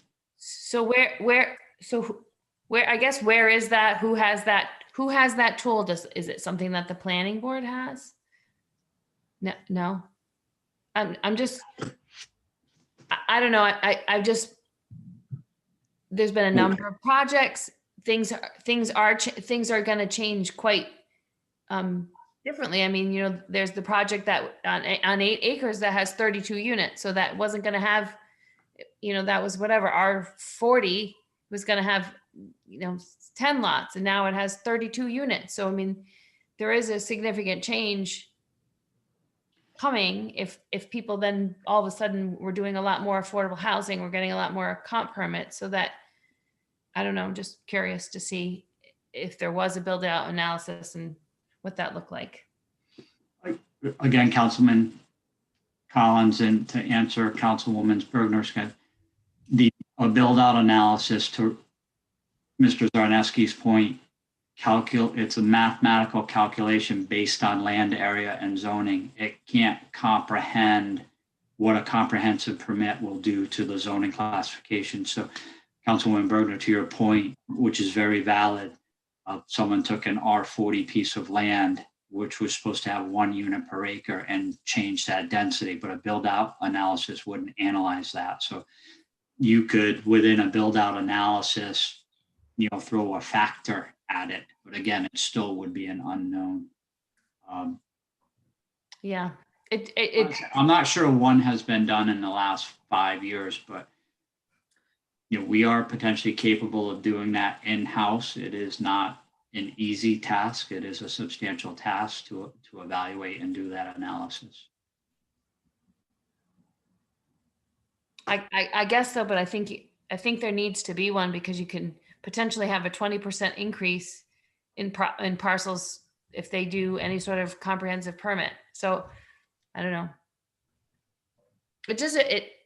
It's just a big change when an 8 acre parcel becomes a 32 unit project, and then you exponentially there's a lot of strain on the infrastructure. There's a lot, and so I just didn't know if there was a build out analysis that anyone has seen or looked at or whatever. And again, I want to say the build out analysis puts population in excess of 40,000. So your build out analysis of or population, if you add the URI population of just under 30,000, that although it's dramatic on that parcel, in the big picture of what a build out analysis of a fully built out town is, that's a mere decimal point. Big picture of expanding a population by almost 10,000. And just to this point again, you can adjust. You can, of course, take into account anything that has happened on the ground. But a build-out analysis is designed again as a planning tool for the future, and you cannot anticipate, who might be coming with a comprehensive permit, who might be, deciding to build apartments as opposed to multifamilies that are smaller in density, that kind of thing. And you can't anticipate future changes in zoning that a future council or future planning board might make. So the build-out analysis that has been done, again, apparently we're not finding the date, but the build-out analysis that has been done takes into account what was reasonably anticipated to be a completely built-out town, given our current zoning. Again, to Jamie's point, the number of comprehensive permits is going to change that number from 40,000 to maybe 40,500 or 40,000, 41,000, but it's not going to radically alter the gist of the analysis. So can I just circle us back toward the comp plan here and any, final comments or suggested amendments?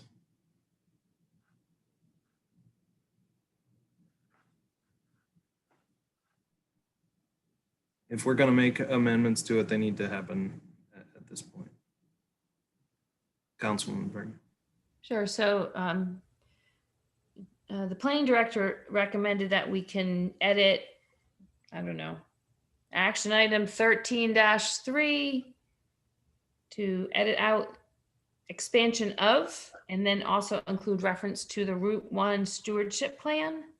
I'd like to flesh out a change that does that. Do I have to actually reword that myself? Okay. I mean, I think that the general comment you just made is enough that Jamie can go off of that. Yes. I would have no issues writing a sentence or two based on that discussion, so long as legal counsel did not have any issues with that. No, you're fine with a general comment. If in fact, when the amended comp plan comes back, it can always be edited by action of this council. So when we get to what I meant is when we get to the minutes of the next meeting, if it's not done correctly, it could be edited then. Do you need more from me or you got it? I would just like you to say I move or I make a motion. I move that the planning director edit action 3-13 to delete expansion of and include a reference sentence regarding the Route 1 stewardship plan. That'll do it, Deb. Okay, thank you. I'll second for purposes of discussion. Right, we have Stephen DeMasi, my question is toward you. Planning board chair, you guys voted 7-0 unanimous initially on sending this to the council. We have an amendment here. How do you feel about it? As representing the planning board, I don't think it's a drastic change. It's wordsmithing, and I think the intent of the board and this planning staff is still there. I don't have an issue with it. I think the more important thing is to get a comp plan. Yes, I agree. Thank you. Jamie Rabbit, quick question to you in regard to this amendment. Any significant changes as a result of the amendment here in the community plan that will have effects? Or is this certainly just something around intention, reflects intention of the council this time to reference back at a future time? Yeah, Councilman McEnany, I have no issues with the proposed language. I would be more concerned if you were taking out the performance standards or any discussion about appropriately scaled size development. That's where I would be concerned with the language, but taking out the term expansion, I have no issues on the planning side from that. Got it. Thank you. Any further discussion on this item? All right, seeing none, is there anyone opposed to this motion? All right, that motion carries unanimously.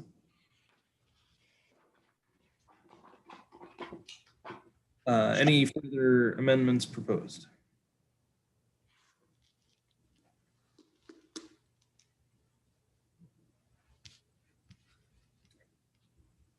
Seeing none, do I hear a motion to close the public hearing?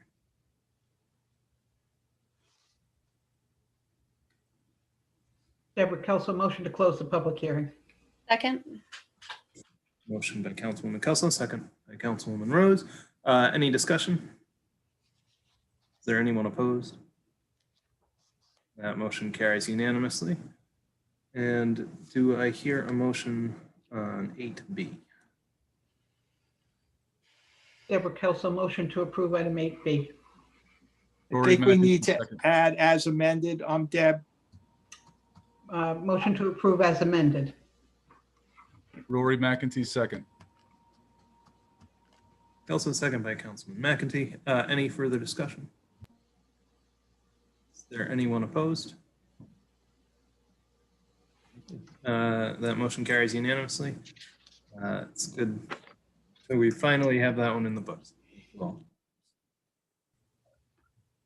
that brings us to item 9, communications. 9C is a resolution adopted May 3rd, 2021 by the Barrington Town Council in support of legislation pending in the General Assembly relative to local control of tobacco policies that has been received and placed on file.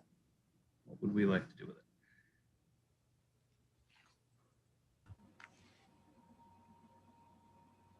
Rory McEntee, I'm making a motion to place this item on file. Deborah Kelso, second. Motion from Councilman McEntee, second from Councilman Kelso. Any discussion? Is there anyone opposed? That motion carries. And that brings us to 9J, emails dated May 10th and May 19th, 2021 from MK Witten announcing the pending dissolution of SK Wellness and requesting that their town grant funding for FY 2021-2022 be awarded to the Chris Collins Foundation. What would we like to do with that one?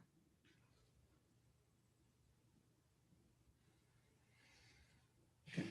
Rob, did they have funding allocated in this budget? You are muted. They did have funding allocated in this budget.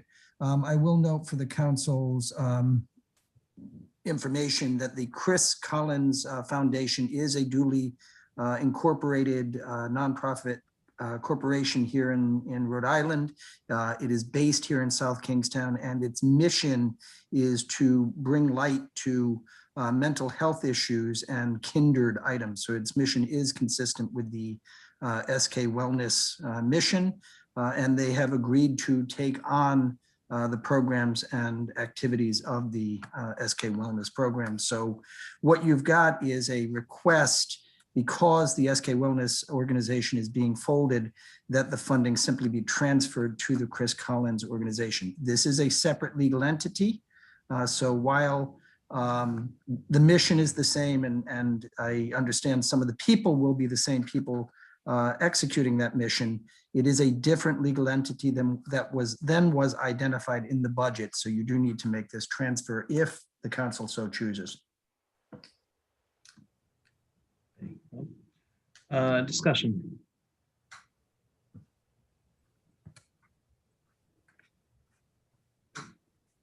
Or a motion. So it's Deborah Kelso. I'd make a motion that we approve item 9J. Second that.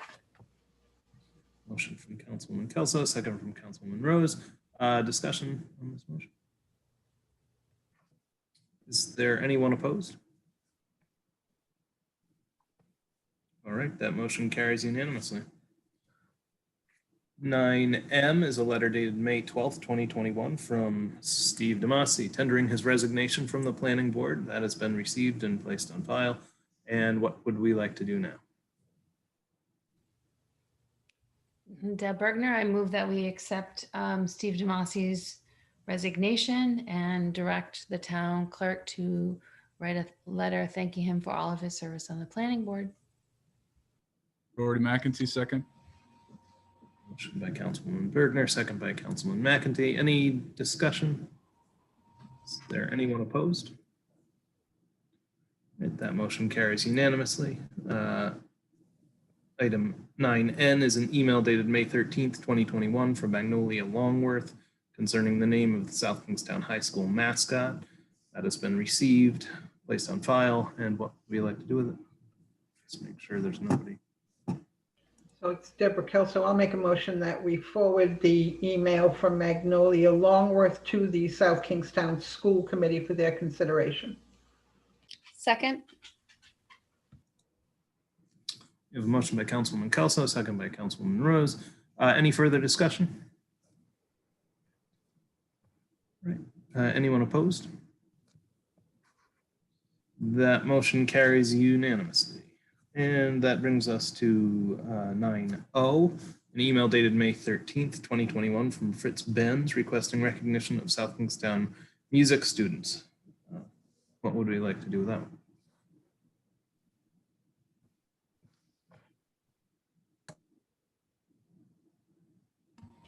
Deborah Kelso, I'd make a motion that we direct staff to send the South Kingstown Music Department a letter of congratulations on their success, I guess, at the Mesquamaket Drive-In event. Second. Motion by Councilwoman Kelso, second by Councilwoman Rose. Any discussion? Anyone opposed? All right, that motion carries unanimously. Item 9Q, an email dated May 14th, 2021 from Christopher Simpson regarding a land purchase proposal from the Contemporary Theater Company. It's been received, placed on file. And what would we like to do with that one? So this is Deborah Kelso. I'd like to direct the staff to open negotiations with Mr. Simpson and the Contemporary Theater Company to see if we can come to some agreement to and transfer that property to them. Rory McEntee, second. Motion from Councilwoman Kelso, second by Councilman McEntee. Any discussion? I just want to add that I did go down and look at it, and if you haven't seen it, it's worth a look because it is a little strip of land that, I don't know. I don't know anything about the town's use for it, but it seems like the theater could use it quite wisely. So if you want to go down, Chris is welcoming any one of you to go down, and he'll show you the piece. I did surreptitiously go over there when I went to Brickley's the other day just to check it out. I agree with your assessment. All right, anyone opposed to this motion? Councilwoman Bergner? I just had a question. Has the Department of Public Works looked at it? I mean, I think he writes a very compelling email, but do we need to do any further due diligence before we enter into negotiations? I mean, So the Department of Public Works is familiar with this parcel. I haven't spoken to John or Rich about transfer of the property. I understand Councilwoman Kelso's motion to be that we should enter into negotiations to see whether we can come to an agreement with the Contemporary Theater or its principals. If we have a use, if the Public Works Department has an objection, we will not be able to come to an agreement.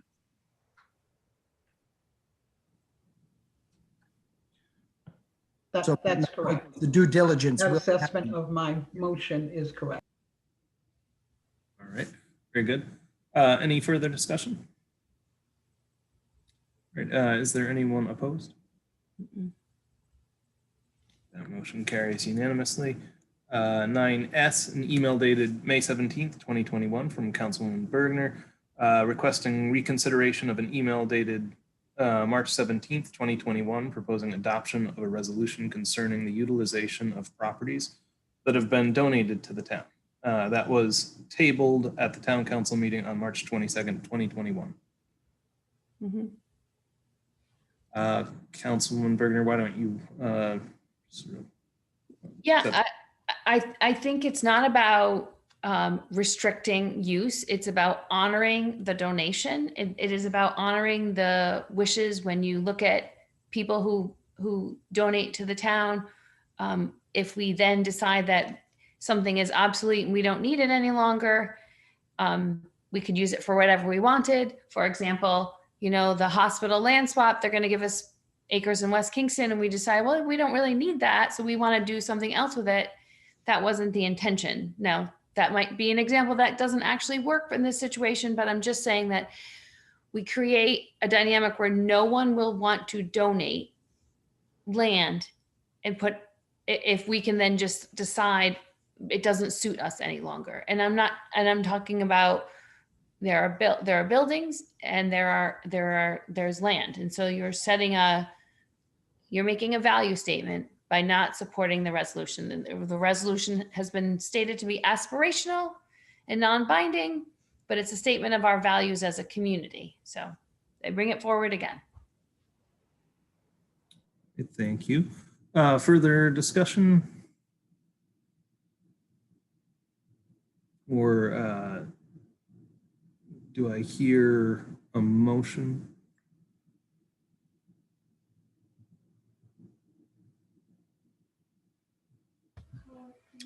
So I think that this is a good point. I think that this is something we should be talking about. It is a matter of intent. So would I make a motion to accept or approve? Walk me through that, Mike, if you don't mind.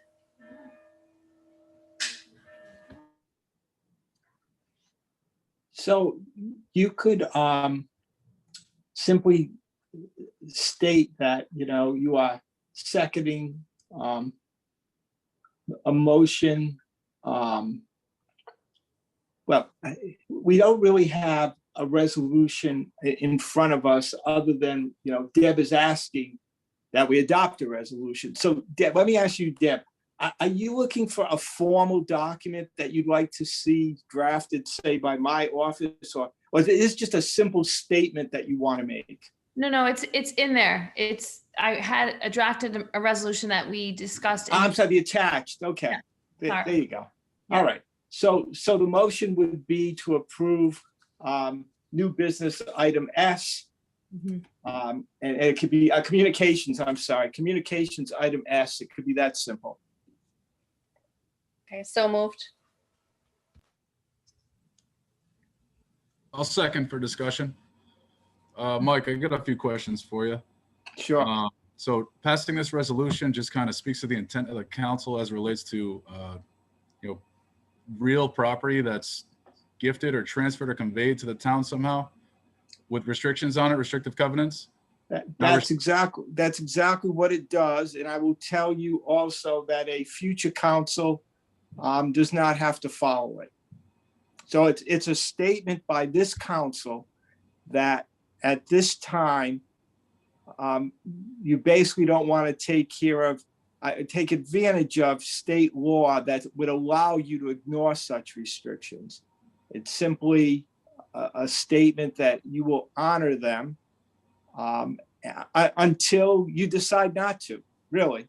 If a specific example were to come up, you know, a month, 6 months from now, and you decide, hey, with regard to this piece of property, it makes sense to do something different, you will be free to do so. So state law in effect allows us to disregard any restrictive covenant on any land? So it's not exactly that simple. There's a state law that sets a timeline that basically says, you know, restrictions which are older than such and such a date do not necessarily have full force and effect. Now, let me tell you that the history of that state statute was really aimed at restrictions that were very racist, as in you could only sell a home to someone of a certain ethnicity. There was some restrictions that you would look at today and say, oh my God, that's still in effect today, even though it was put in place in the 1800s. So the statute, although it covers all restrictions, it doesn't specifically set forth, for instance, racist restrictions. It is out there so that restrictions can be ignored, basically. Yes. Okay. Rob, jump in. Go ahead. Abel, sorry. Mike, I'm sorry, Mike, I just want to make sure that I understand that, because my understanding is that the state law says that restrictive covenants cannot be enforced. It's not that you can ignore them, but rather. That's a better way of putting it, Rob. They cannot be enforced, yes. Which means even the town could not enforce them. No one can enforce them. They cannot be enforced. So it's not that the town is free to ignore that which is enforceable. It's that that thing which was once enforceable is no longer enforceable by anyone. Yeah, but that doesn't mean it doesn't have to be honored, Rob. That's correct. But what you're doing, if you were to adopt a policy that says we're going to honor them, is you're taking a position that surrenders a legal status of taxpayers. Yeah. Taxpayers right now could not have this thing enforced. And we'd be changing the legal status, only a policy statement, but you'd be taking a position that is contrary to the current legal status of taxpayers and property.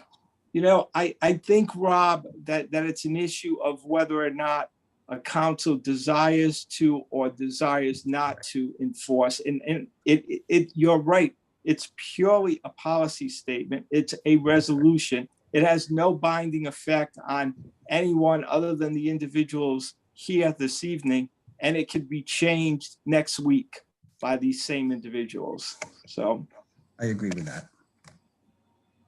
Councilwoman Berger. May I ask a question about section 1350 in the town charter, which states administration and disposition of trust property? Are you familiar? Sure. But I mean, I can bring up the town charter, but what does it say there? It says section 1350, administration and disposition of trust property. Property held by or in behalf of the town in trust shall be held, administered, and disposed of in the name and on behalf of the town by the body now or hereafter entrusted said administration, or if none is specified, then by the town council in accordance with the terms of the trust and the laws of the state with respect to the property held on the trust. Sure. So in terms of pecking order, state law comes first, town charters come second. It specifically references the state law in there. Mhm. I understand what your intent is. Your intent is to basically say, as a policy of the town, we would like to see properties that are donated with restrictions, keep those restrictions in place. I assume one restriction in particular is with property donated for school purposes, for instance. Mhm. And I will tell you, we've run into this issue in many other towns that have very similar charter provisions. And really, each one of these should be taken by themselves, one at a time, based upon the need or not need that the town may have. Because there are certainly times when properties that are held by a community, whether it's South Kingstown or others, simply, it's no longer necessary for quote unquote school purposes because school populations go down. There's a whole myriad of. So here's my point. We can be consistent with both the town charter and state law under these circumstances. And again, if you were to in fact adopt this resolution this evening, it's a statement for this evening. It has no binding effect in the future. If if a future town manager came to a town council and said, XYZ piece of property, we have no further use of it, here are all the reasons why, you will have the ability to dispose of that property. All right, Rob, is your hand up again, or? Yeah, I just want to make sure that we're clear. 1350 speaks to property held in trust by the town. Most of the properties that have these restrictive covenants are reversionary clauses. They're not held in trust by the town. Okay. The benefit of another. They're actually held by the town. The town It's a good actually point. is entitled It's a to good them. point. So 1350 isn't really applicable to the school properties, the Hazard School, the high school, and any of the school properties. And it's really not applicable to Town Hall. It's not applicable to Old Mountain Field. It's where somebody gives us property and says, you can hold this for the benefit of school children. That's a different type of ownership. Thank you, Rob. Councilwoman Kelso.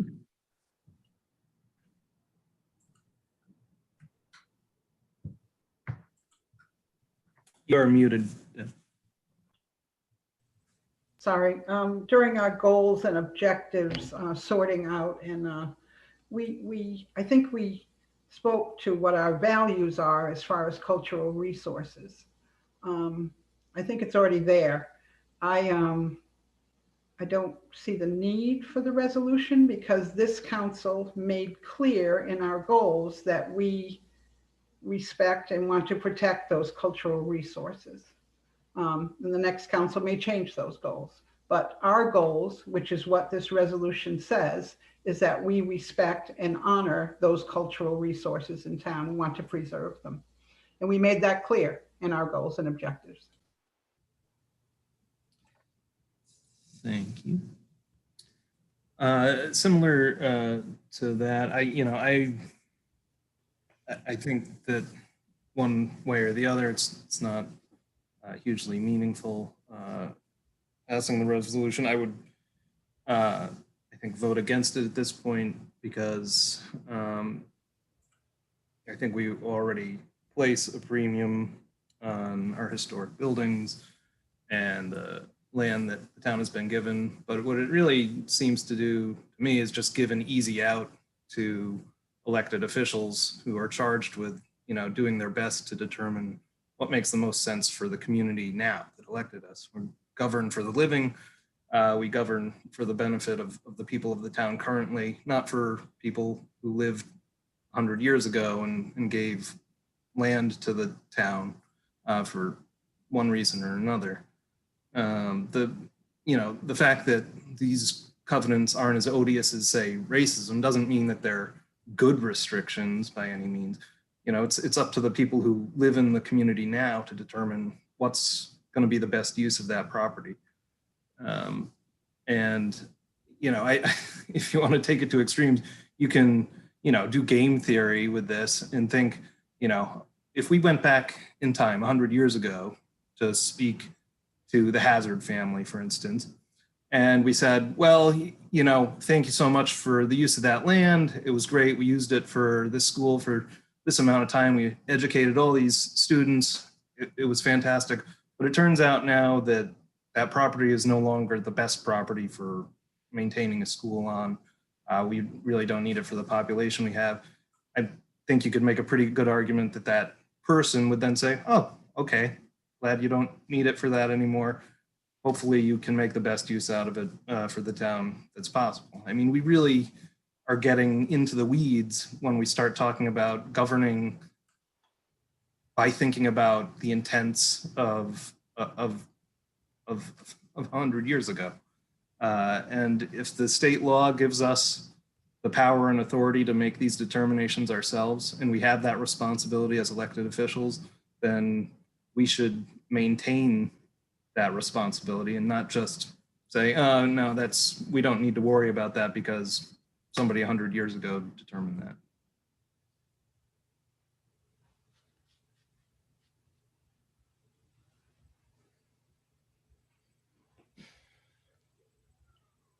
Councilwoman Berger.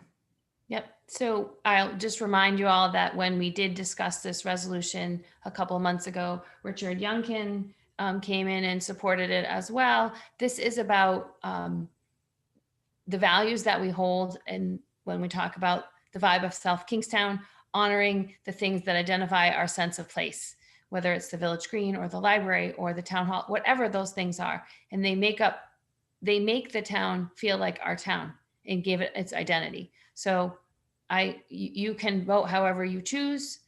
That's your prerogative. I feel like the community feels differently and would want us to honor how the land was donated. It also communicates a message to anyone who might be donating land that any future council could just decide that they don't want to do that.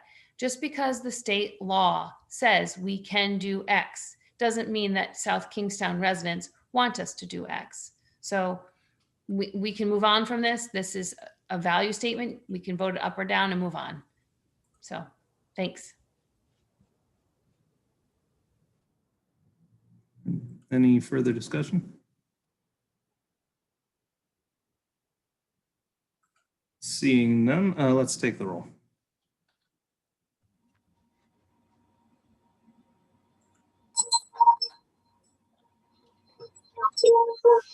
Aye.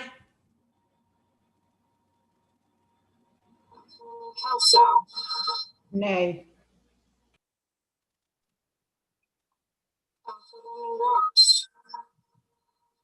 Aye. Council Vice President McEntee. No. Council President Collins. Nay.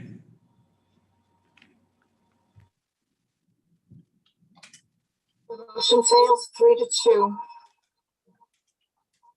Thank you. Susan, I don't know if everybody else is getting this, but I'm getting some feedback or squeakiness from your microphone. So I don't know if there's anything to be done about that, to be honest. That brings us to item 10, comments from interested citizens.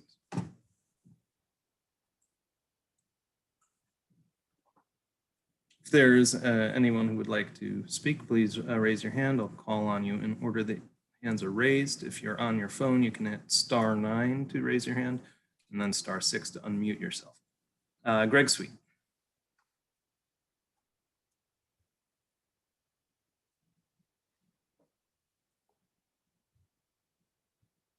For everyone's reference, the time limit for speaking is 5 minutes. Can you hear me? Yes, we can. I got two questions. First one's for Mike. Mike, I know you addressed the problem with some property on Branch Street. The homeowner's yard is a mess, and it's causing problems in the general area. I believe you wrote a letter to the person who owns the house to try to get him to remove all the trash. And I know he has abided by those letters before, but then shortly after, he just fills the yard back up with trash again. Have you tried going after the landowner and not the homeowner? Yeah, so we are actually currently dealing with that, and we're looking at in the past involving other landowners with similar situations in bringing an action in court against them to force the cleanup. So it is in process. With the landowner also? Or Yeah, just we the- can only bring an action against the landowner. We can't. I shouldn't say that. We must include the landowner, but we'll also name the tenant. Okay, all right. You guys might have talked about it. I stepped out for a minute and I might have missed it. What's the update on the breach in the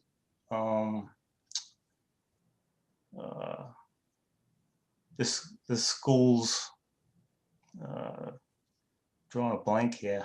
The mailer. The mailer, yeah, thank you. Yeah, Mike, if you want to. I can respond to that. And we'll be putting out a statement tomorrow.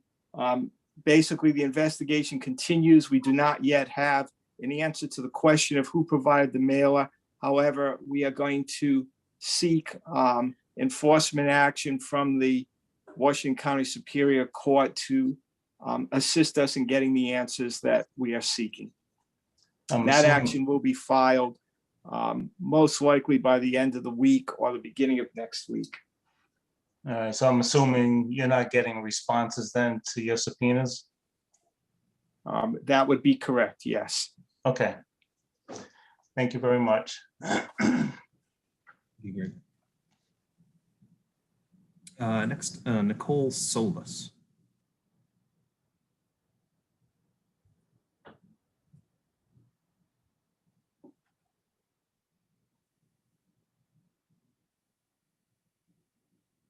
All right, Nicole, you are in the meeting now. You just need to unmute yourself. And if you'd like to be seen, you can click on that little video camera icon. Oh, got it. Okay, can you hear me now? Yes. Okay, hi. So my comment is about the email I sent to the town council. I understand my email appears to be a matter for the school committee, but please let me explain why my email is actually a town matter. In my email, I explained that Robin Wildman was hired to conduct implicit bias training for the school district. However, Robin Wildman is also being paid with public monies in her capacity as a BIPOC advisory committee member. This entire advisory committee is thus funded with public money, but has been meeting secretly for at least 8 months, once a week, and there has been no public notice and no minutes posted about these secret meetings. I learned of these secret meetings from other sources online. The BIPOC Advisory Committee was approved by the school committee in a public meeting on July 22nd, 2020. And this committee is tasked with revising school policies under the lens of race. But there are no public documents about this committee's formation, this committee's meetings, or this committee's membership of maybe 14 people. I don't really know. This advisory committee, which is a public body, has been working to revise official school policies, and their revisions now land on the agenda of the school committee to approve. I have requested public information about this advisory committee through the Access to Public Records Act, but there is no public information available about this committee or its meetings. In fact, the superintendent referred me to Robin Wildman's private organization in order to obtain public information about this public body. I asked Robin Wildman to open her meetings to the public, but she insisted on closed meetings. I request that the town council act under its investigative powers of section 3131 of the town charter to investigate the BIPOC Advisory Committee for violations of the Open Meetings Act and/or to compel the production of meeting minutes and other records of this committee's work. This is a matter of government transparency for the town of South Kingstown. And I again insist that the town council investigate this advisory committee, which has been meeting secretly while it received public funding. Robin Wildman and her committee together have received over a total of $7,000 in public monies. The BIPOC Advisory Committee members themselves benefited from $5,000 in public money. Please investigate this committee under section 3131 of the town charter to assure 30,000 residents that their town council is committed to government transparency. Thank you. If able, if I can just make a comment, just to clarify for the council, and obviously you can't take action on this evening because it's not on your agenda. However, the exclusive control with regard to investigations of alleged violations of the Open Meetings Act and the Access to Public Records Act is the Attorney General's office. The council does not have the ability to investigate such violations. It's only the Attorney General's office. So the remedy for this individual is to file a formal complaint. And by formal, it can just be a letter. It doesn't have to be just a letter setting forth what she believes are alleged violations of both OMA and APRA to the Attorney General's office. And I know they will respond. They respond all the time. In fact, they have an entire section of the Attorney General's office dedicated specifically to this area. May I respond? Sure. I have submitted a complaint for that. I'm asking the town council to investigate under any power that they have under the town charter. All right, thank you, Nicole. Next up is Jocelyn.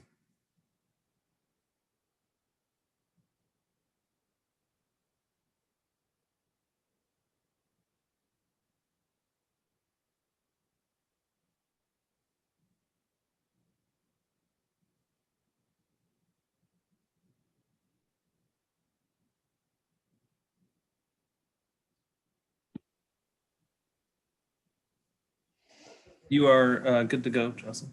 Yeah, I have it. Thank you very much. This is Jocelyn Leska. I'm going to read my statement, which is sort of out of character for me, but I'm so disturbed that I feel like I need to confine myself to a written statement. There's no question that personal data revealing children's names associated with their home address was released from the school department to a printing firm for the purpose of delivering a marketing brochure sponsored by the AFL-CIO in an effort to influence parental votes. The silence from the superintendent and the newly revealed facts that you're going to Washington County Courthouse to get answers surrounding the release of student confidential data to an outside source says a great deal to me. I am an educator, and yes, I am an accreditation consultant. What I see is that the people who hold the data and are responsible for it appear to be unconcerned and unwilling to answer questions. With the exception of 2 school committee members, Ms. Boyd and Ms. Brusso, the rest of the school committee appears as unwilling as the superintendent to demand answers. The fact that the superintendent did not come out on day 1 and release a formal note of concern and plans for an immediate investigation into those at fault leads this community to believe she knows who accessed that data and the path it traveled until publication. Let's talk about accreditation for a second time. That term has been tossed about as a threat to try to convince this town into voting for a bond that was not needed or wanted. The accrediting body, as you all know, is NEASC. NEASC standard number 11A.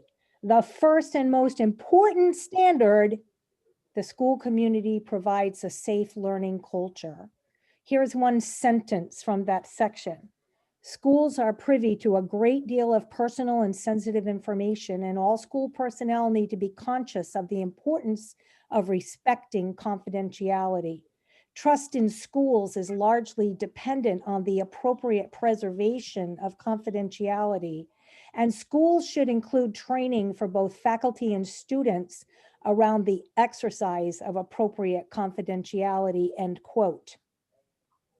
When the former superintendent mailed mandatory layoff notices a little too early, offending union members with no harm to children, she was placed on paid administrative leave.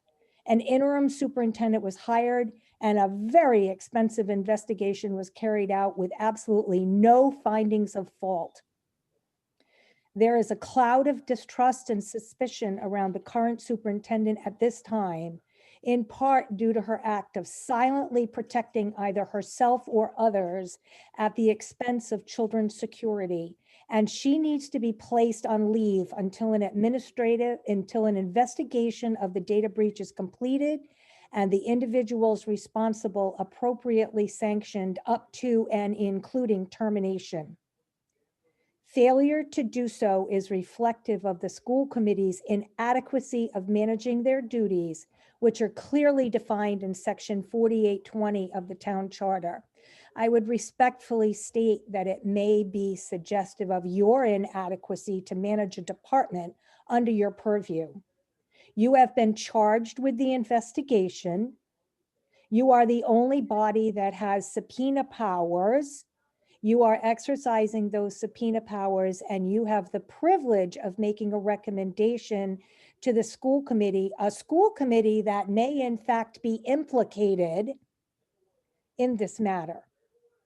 Now, I'm not really sure how that's going to all work, and I would strongly urge you all eyeballs on Mike Ursillo, who is highly qualified and someone I trust explicitly to lead you in this, but you have a big problem on your hands. And this community is watching every single one of you to see how you behave. We have school shootings. We have an increase in violence across this country. We have informatic fraud. We have identity theft throughout our country and world. You have every single bit of personal data. You even have my dog's rabies license in your hands. You have every bit of personal data in your hands. We need to know our data from our children to our pets, to our parents, to each other is safe. I appreciate the time. Thank you, Abel, for the few extra seconds. Thank you, Dustin. Next up, we have Roland Benjamin.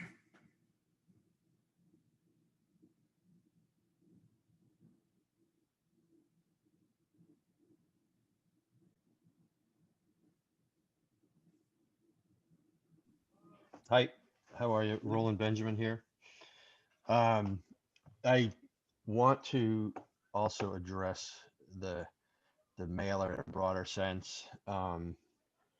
We have, and you have a letter on file that was signed by me and 5 other members of the community. And then last night I emailed you a list of another 140 people that signed on approving that letter as well, and the actions that we'd asked you to take.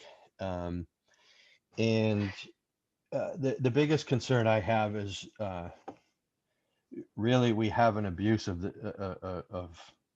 trust here, a breach of trust from the school district. We have some actions that were clearly taken, tools that were used within their own authority to advance a political agenda. It looks like a data breach. It looks like an abuse of their own power, but essentially using tools to advance their own agenda. But then it followed and it got worse. The first meeting set for the school committee to inform the public of this, and on that Friday after this breach was discovered,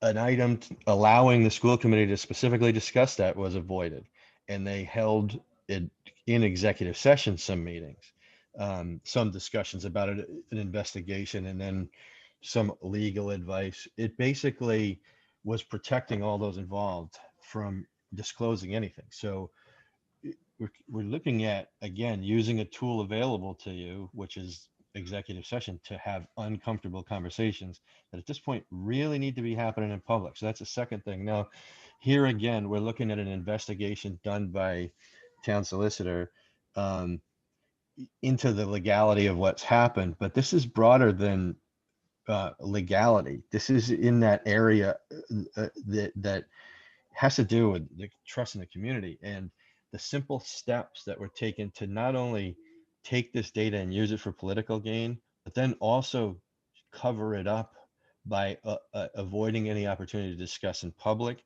And frankly, even including it as a consent agenda item today, where you would avoid having to have any discussions, says enormous steps about what you are, each one of you places a priority on. There were something like all the way down to item S in communications, the ones that you elected to talk about in public rather than quote place on file, says a lot about your priorities as council members.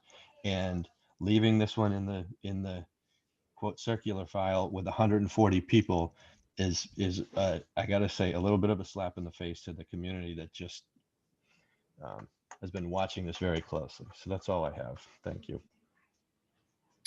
Thank you. Are there any other public comments tonight?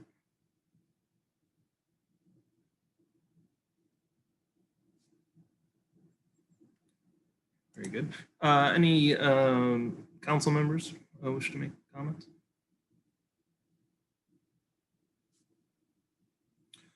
All right, seeing none, let's go on to the town manager's report. And Mr. President, with your permission, I'd like to share my screen. Yes, please. So I am happy to answer any questions anyone may have on any other topic, but I wanted to spend the time tonight on the manager's report focusing on the American Rescue Plan, the regulations, at least the interim final regulations have been published by the Treasury Department. The Treasury Department did that on the 17th of March. We are now in a comment period, and in July, on July 17th, all comments will be submitted to, will have been submitted to Treasury, and a final, as opposed to the interim final rule will be issued.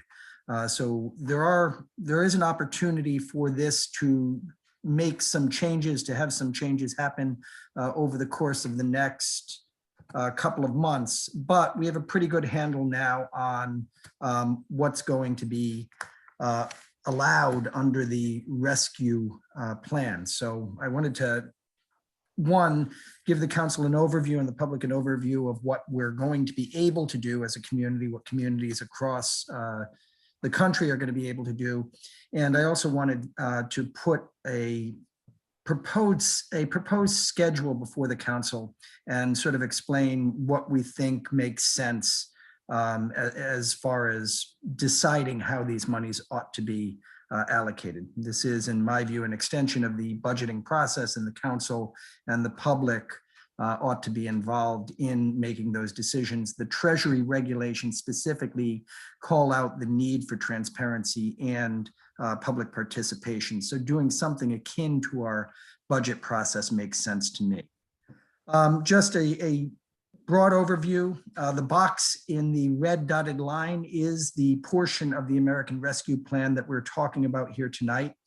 There was a whole lot of money in that plan. We're only talking about the state and local portion, which is not the biggest chunk of the program, but it is a pretty big chunk of all of the monies available under the rescue plan.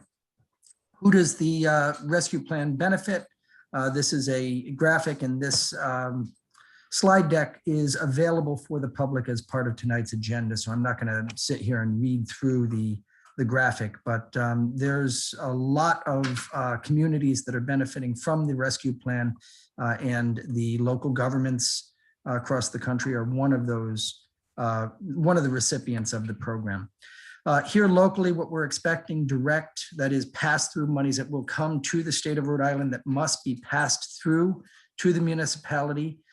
In South Kingstown, we're expecting $6 million in county-based aid to municipalities, and we're expecting $3 million in non-entitlement aid to municipalities. This has not changed since the passage of the act. The analyses that we saw coming out of the congressional delegation offices and out of the National League of Cities and the Rhode Island League of Cities and Towns is correct. We're looking at about $9 million, and you will remember that that's to be allocated to the town over the course of the next 2 years. So we're expecting to see one payment of $4.5 million this year and another of $4.5 million next year. So staff, department heads, division heads, some of our division heads participate in our general senior staff meetings, and we have had a number of meetings recently and have been running a list. We've had an ongoing spreadsheet that folks have been adding items to. We have identified a total of 60 projects with some overlap there, totaling $37 million, which is obviously a lot more than the $9 million that we're going to be receiving. Although on that, I do want to point out that there is also a great likelihood that we will see more money coming to the municipalities from the state allocations. The state will receive its own funding through the program, and there's a good chance that some of that funding will make its way to Rhode Island municipalities. And the other thing to note is there is still a great deal of enthusiasm that we're hearing about in Washington for a infrastructure bill for funding directly to roads and that sort of thing. So we're likely to see additional funds coming through both the state channel under the rescue plan and possibly additional funds coming through the infrastructure program. That's important to keep in mind, the infrastructure piece, because as we go through this slide deck, we're going to see that there are some infrastructure projects that are not only authorized, but were specifically called out by Congress and by the Treasury Department in the rescue plan. We did get together, our list is 60 projects plus, there is some overlap, it's $37 million. If we look at our total projects that were ranked by staff, we had a meeting where we got together, we sat around in a room and we went through the list. Staff ranked $3.4 million worth of those projects as high priority, top priority projects. If you take the class that was second highest priority out of 4 possible classifications, it's an additional $8.9 million. So the staff recommendations are working toward a fairly manageable difference between what we think we're going to be receiving and prioritization, and getting us to a list that we can give to the council that we think bears good resemblance to a solid staff-wide proposal. So what I am suggesting here with this schedule is that we look at this process as if it were a budget process, that we do the initial discussion of the process tonight. By next Monday, I would expect to have our final staff recommendations to the town council. We will publish that on the internet, on the webpage. We'll send it to the town council. You will have a final staff recommendation that is within the budget, within the $9 million budget. So we've got to get that 8.9 plus $3 million down to 9. And I think by next Monday, we will be able to do that and give you a solid recommendation. Now, it is only a recommendation. This is just the projects that the town, that the town staff and town departments have come up with. We have been working with the fire districts as well. Fire districts are not their own recipients. They are eligible to be sub-recipients, but they are not their own recipients under the rescue plan. So we have invited UFD and KFD to participate in this project prioritization process. And then I would propose that there be a work session with the town council and outside agencies. One of the things that the act allows and one of the things that the regulations allow is that you can make sub-allocations to nonprofit organizations. The monies can be given to fire districts. They can be given to nonprofit organizations such as the Johnny Cake Center or Welcome House or any of our other qualified for nonprofit organizations for IRS purposes, 501c3s. The next thing I would suggest is that the next Wednesday, we have a session with the department heads so that the department heads can describe and explain the rationale for each of the projects that are on the list that we will be presenting on Monday of next week. And then I would suggest that the first public hearing on this be held on the 14th of June, and that a second public hearing be held on the 15th of June. That repeats the Pete and repeat process of the budget process. I'm not a huge fan of Pete and repeat, so I've been consistent with what we've done. I don't think that it's absolutely necessary. And in speaking to Mike, It's not a legal requirement. There's nothing in the regulations and there's nothing in our charter that would require us to be this faithful to the budget process, but it's there for discussion and consideration. And then finally, there should be adoption, I would suggest, on your meeting on Monday, the 28th of June. That would give us a work plan and would give us the opportunity to begin applying for those federal funds and working through developing a plan or developing a work program. Again, it's worth noting that the regulations we're operating under are an interim final rule. They are not the final rule, but they are a pretty good set of rules for us to be operating. Under the interim final rule, we know a few things about local control. We know that the Act and the regulations in the interim final rule give broad discretion to local governments. The Act and the regulations require non-interference by state governments. State governments really are told in the regulation, you can count the number of people in a municipality and that's it. You're not allowed to come up with any other requirements, any other restrictions. It really is a pass-through. The state government does not have an awful lot of authority here. In fact, has very little, if not none, to interfere with the administration of the local program. This is a very, very deferential to local governments program. The regulations require an annual report. They actually require an initial report and then an annual report by each of the municipalities. The initial report is due in September of this year, and then you're going to do an annual report, I believe, at the beginning of each calendar year, although it may, I think it's the beginning of each calendar year, but it is an annual report for the life of the project. Failure to spend appropriately can result in recoupment of the federal funds. So the big penalty for getting this wrong is that you're going to have to pay the money back. And if you've given it to a sub-recipient, you're going to have to either go back to that sub-recipient and extract it, or you're going to have to extract it from the contractors, or you're going to have to extract it from whoever you can, or you're going to have to find local money to replace the federal funds that were inappropriately spent. That is a pretty big, I mean, having to find $9 million if it were misallocated would be a major pain in the proverbial. So we want to make sure that we don't do that we do this right. The activities, there are 4 major categories that are eligible uses. The first one actually is broader than just the one, but response to the public health emergency or its negative economic impacts. It's actually 3 elements here beyond what's on the page. It's respond to the public health emergency that was COVID, or respond to the negative impacts that resulted from COVID, or aid impacted industries, including tourism, travel, and hospitality.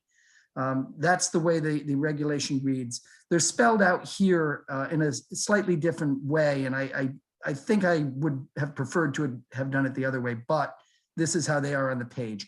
From our perspective, that last category, that aid industries, tourism, travel, and hospitality is a big deal because such a big part of our economy is tied to tourism. So that is a potentially very rich area for us. In this category, you can help households, you can help small businesses, you can help nonprofits, or impacted industries such as. Responding to workers, this is the so-called premium pay category. You can make payments retroactively for work that was done during COVID or currently or going into the future for workers who lost income. You can give them, or not even lost income, who deserve additional income. And we actually have one request pending from the UFD, the Union Fire District. They would like premium pay for the volunteer firefighters. We can give premium pay really to almost anyone so long as it's tied to COVID-19. That can be public employees. Our unions, not surprisingly, have expressed some interest in premium pay. The volunteers, as I mentioned, have looked for premium pay. We could give premium pay in theory to wait staff, to kitchen staff at restaurants and this sort of thing. It's going to be challenging, I would suggest, to come up with a way to do premium pay that is fair and equitable and justifiable, but it is an eligible expense. It is an eligible activity. The provision of government services to the extent that there was a reduction in revenue due to COVID-19. And I'll show you a slide a little bit further that deals with this. This is not property tax reduction in this year or future years. This is loss of revenue as shown by historic revenue levels. And again, I'll come back to that in the next couple of slides. And then the last category of eligible activities and uses is make necessary investments in water, sewer, and broadband. I'm going to hold here for a second because this is an important note, and this is what I was mentioning earlier about the infrastructure funding that we're hoping makes its way through Congress as well. In this bill, in the American Rescue Plan, Congress specifically called out these three categories of infrastructure: water, sewer, and broadband. Those are the only three categories specifically called out, and the regulation that Treasury has put out suggests that they will strictly construe projects. They are going to have to be water, sewer, broadband, or very specifically tied to COVID-19. So, for example, a health facility that is necessary for mental health service provision for people suffering long-term COVID, that kind of very tight nexus to COVID. They're not going to allow for a very broad reading on infrastructure projects is how I take the regulation. So road infrastructure projects or building infrastructure projects generally are not going to be easily gotten to the COVID box, I think. Just a couple of things about the economic impacts. The impact has to have either been caused by or exacerbated by COVID. That exacerbated by COVID is probably the more flexible of the two. And then the other thing to know about the economic elements of the act and the regulations is there is a very strong presumption that COVID exacerbated negative economic and health conditions among low and socially vulnerable communities. So where you can show an economically disadvantaged community, you're going to have a very strong presumption that COVID impacted that community very directly. If you have an ethnically or racially disadvantaged community, again, you're going to be able to show there is a strong presumption in the law and in the regulations that that community, because the data tell us this, was impacted more strongly than non-vulnerable communities. Premium pay we've discussed. Just a very quick graphic. This is actually out of the regulation. This was published as the explanation of what they're anticipating as the metric of replacing lost revenue. You find a base year, you extrapolate what the number is based off of that base year. What would you expect that growth to be? And then you look at the difference between what your actual revenue is in each of the 20, 21, 22, and you get the difference. It's that gray area. That's the extent to which your revenue loss is due to COVID. This one element is the subject of a whole lot of discussion right now because the Treasury regulation says that we have to roll all of our revenues together. We can't go source by source. So in our case, we lost hotel revenue, but our overall revenue wasn't dramatically off. So, you know, if we have to do this analysis for all general revenues, it's not necessarily going to be that advantageous to us. If, on the other hand, we can look at tourism and hotel revenues separate and apart from other general revenues, we may be able to make a case for using that some of this funding for that purpose to replace those revenues. And the last slide I want to show you tonight is this. With regard to the infrastructure projects, it really is a very simple analysis. Is it necessary? And is it related to water, sewer, broadband? If it's those things, then infrastructure projects under the rescue plan are going to be fundable. They're going to be eligible. And that's what we've got. Happy to answer any questions. I'm going to go back up to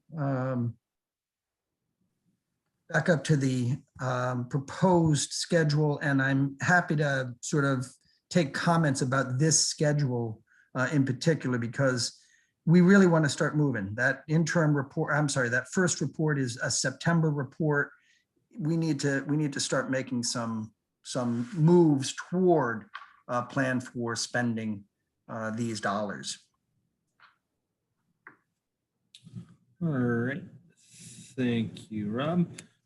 So I guess a first question, Councilwoman Kelsey, I see your hand. Just looking at this proposed schedule, does that work for everyone? And then do people want to do that second public hearing, or do we feel like one is enough for this special process? Councilwoman Kelsey. So my first comment is just the 31st is Memorial Day, I think. So we'll make it, Okay. So that's just scheduling.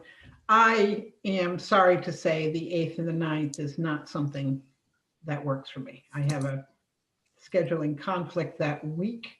But it being a work session, I don't want to be the reason it doesn't happen, because I could watch those things later. I just want to make it clear that I am more than likely not going to be there. That's it.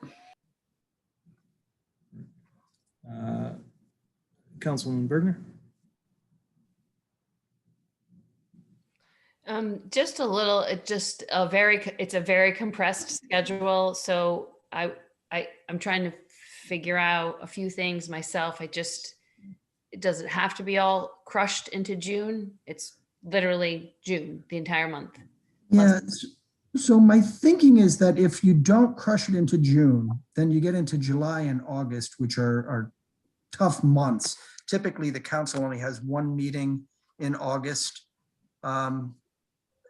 Again, it's not that important. What is important is that you have an initial spend plan ready in August so that your September report can be produced.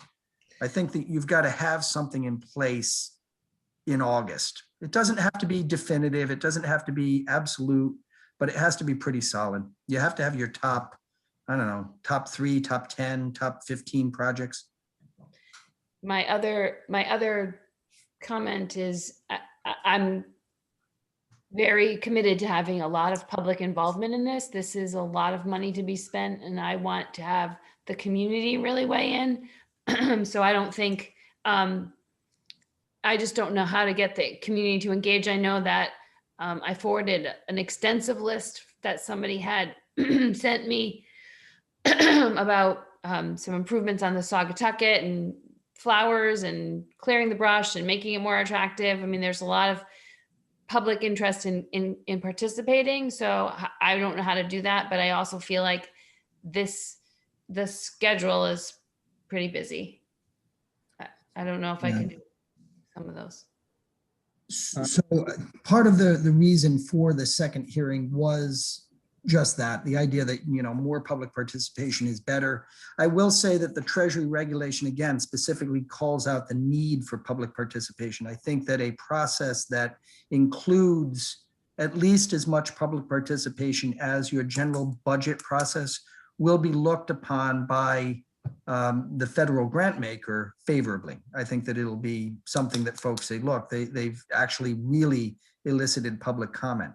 That does get, by the way, to the issue of timing as well, because that come July and August, it's harder to get the public to a public hearing. I just, graduation is June 19th. I mean, there's a lot going on in the schools to wrap up. There's honors nights, there's the night, there's a lot of things that we will be missing out on parents who might want to contribute. Yep. Oh, the schedule is completely open to, the council's amendment here. Whatever you think we ought to be doing, I'm happy to put down to paper and sort of lock in. So Deb has said the 8th and the 9th don't work. But so to not have them, I'm also confused about the outside agencies. We're inviting them in to what? Give them grants? They're going to ask for grants? So the program contemplates that local governments are recipients of, in our case, we're the recipient of $9 million over the next 2 years. The regulations specifically authorize the identification of subrecipients or allow people to come up with, projects that the town would work with.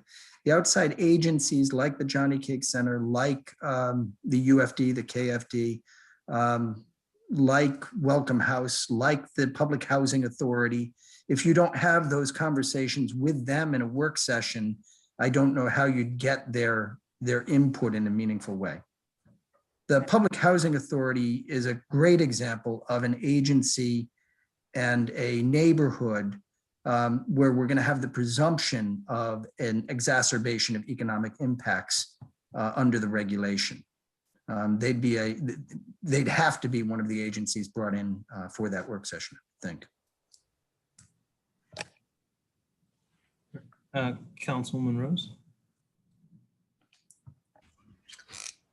So I just wanted to add that I also have a conflict on June 9th.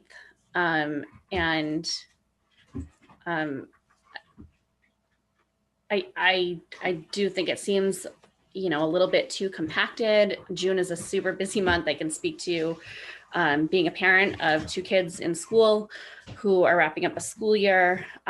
One is a junior in high school. I'm sure there are nights that I'm gonna, need to attend stuff for her. So I would be in favor of reworking this schedule. It's just a super busy time. I know we're not left with a ton of time, but June is a particularly busy month for everybody, I think. Okay, so we can probably the best thing for us to do is it's kind of a pain with, 1, 2, 3, 4, 5 different nights, but we can do sort of a doodle scheduling thing and see what works for council members. We can do what's this called? Doodle poll. Doodle poll, thank you. We can do a doodle poll and see what works. I just want to make sure it's accessible for community members too, not just for the community at large to take part in this. Yep. So we can do a doodle poll for the council members. We can't really do a doodle poll for the whole community, but again, July and August are just going to be tough for public hearings. They're going to be tough months. Folks are on vacation, the kids are out of school. So Rob, so what I'm hearing is a lot of concern about how compressed the schedule is.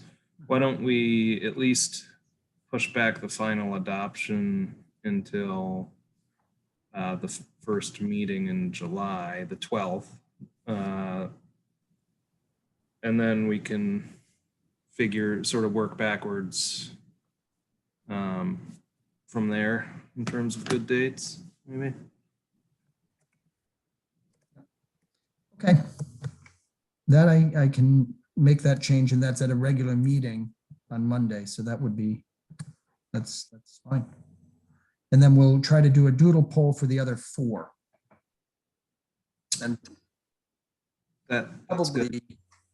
probably 1, maybe 2 of them end up being the first week of July. Ugh, that's the 4th of July week, though. Yeah, maybe last week of June. I don't, we'll have to figure it out. Okay. I do think But if we can still have that, a week from tonight, if the staff can come up with their final recommendations, that'll help set the table for us. And that's great. Thank you for putting that together. Nope, that's great.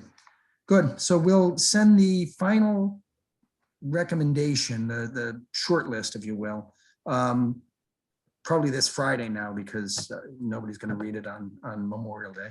And then we'll move the last hearing to the 12th of July, and we'll do a doodle poll for the rest.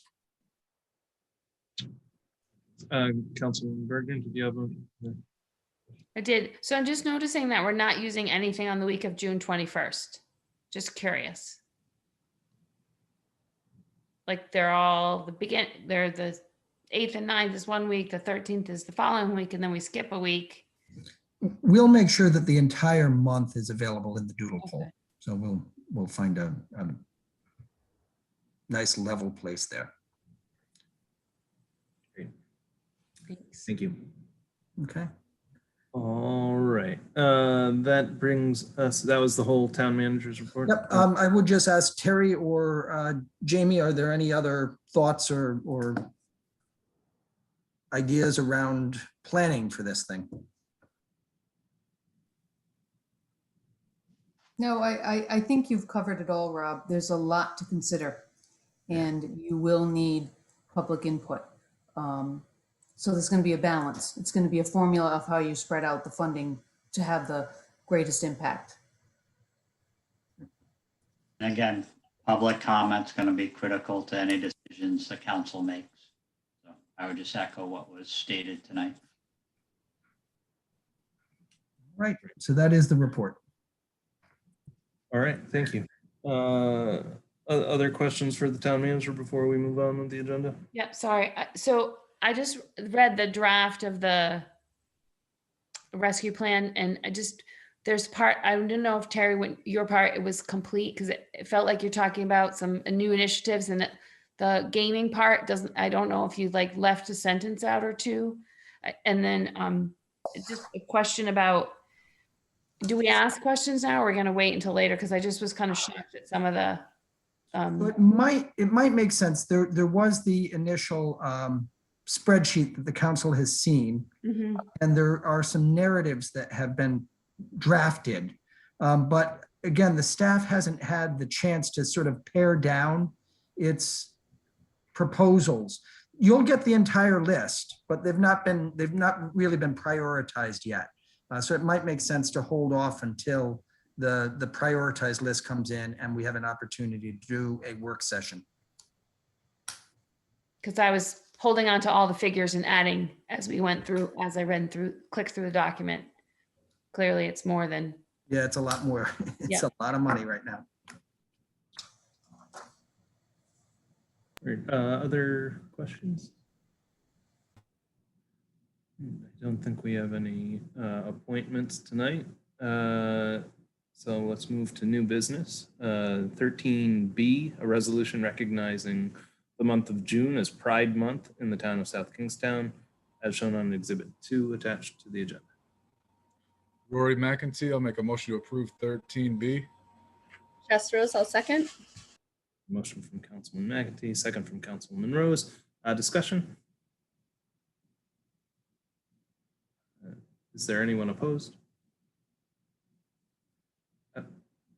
Councilwoman Rose?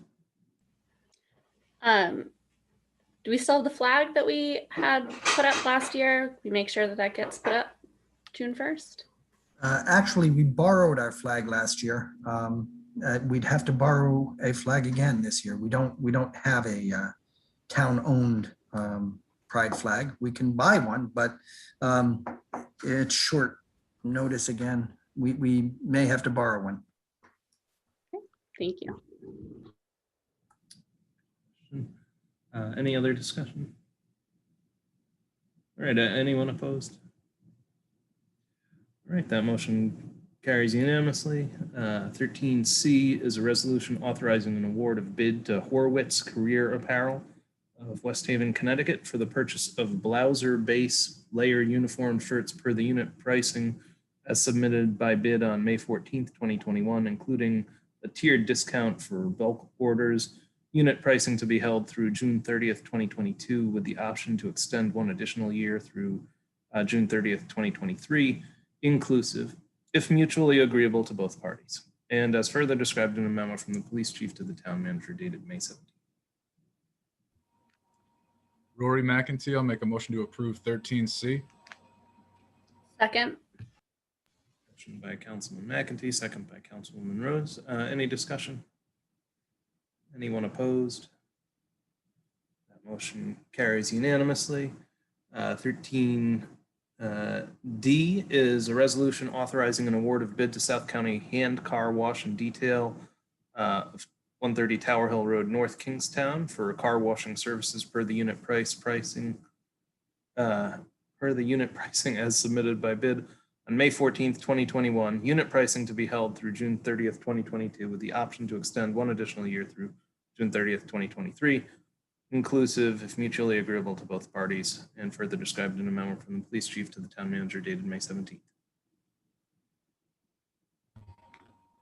Rory McEntee, motion to approve 13D. Second. By Councilman McEntee, second by Councilwoman Rose. Any discussion? Anyone opposed? That motion carries unanimously.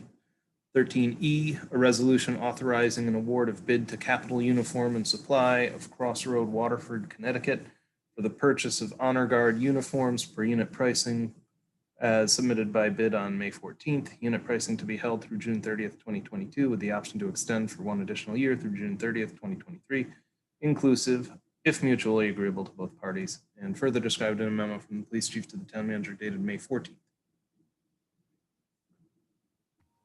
Rory McEntee, I'll make a motion to approve 13E. Second. Motion by Councilman McEntee, second by Councilman Rose. Any discussion? Anyone opposed? That motion carries unanimously. 13F is a resolution approving the voluntary separation and release agreement with Robert Zarnetsky, town manager, and authorizing the town council president to execute the agreement and all personnel action documents as further described in a memo from the town solicitor to the town council dated May 19th, 2021, entitled Town Manager Separation Agreement, Interim Manager Employment Agreement.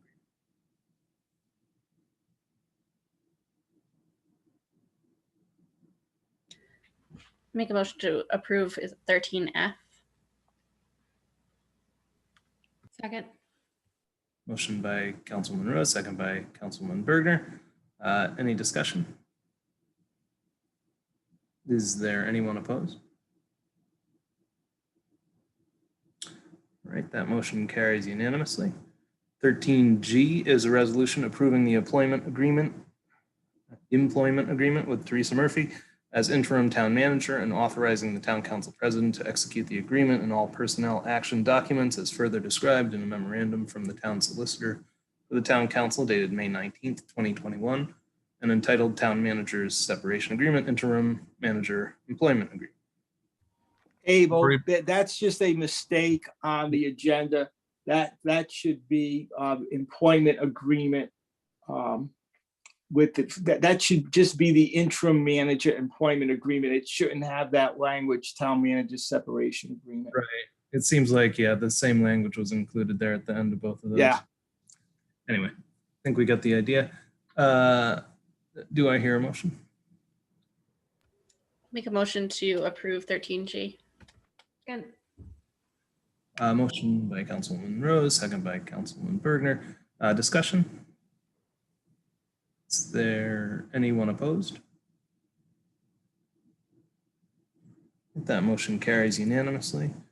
13H, resolution extending the town's declaration of emergency adopted at an emergency session on March 15th, 2020, and subsequently renewed on April 13th, May 11th, June 8th, July 13th, August 11th, September 14th, October 13th, November 9th, and December 14th, 2020, as well as January 11th, January 25th, February 22nd, March 22nd, and April 26th, 2021, as shown on Exhibit 3.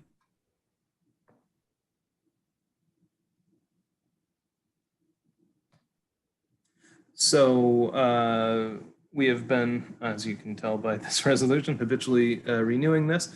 Rob, comments? One of the things that we've said a lot over the course of the last year was that, we wanted to keep this emergency declaration in place because in the past, the emergency declaration has been a reference point for the federal government when deciding whether or not to reimburse expenses. The Treasury regulation for the rescue plan specifically says that they may reference the existence or the discontinuation of an emergency declaration as a reference point to determine whether or not the expense is related to COVID. So that rationale still applies.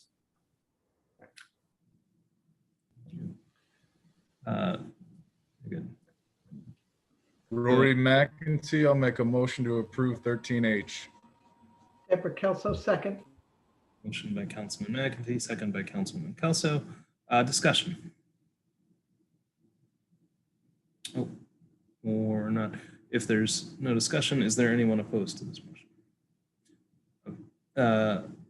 Let's take the roll then.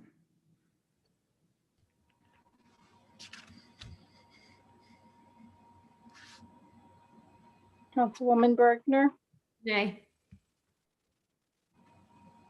Councilwoman Kelso, Aye. Councilwoman Rose, Aye. Council Vice President McEntee, Aye. Council President Collins. Aye.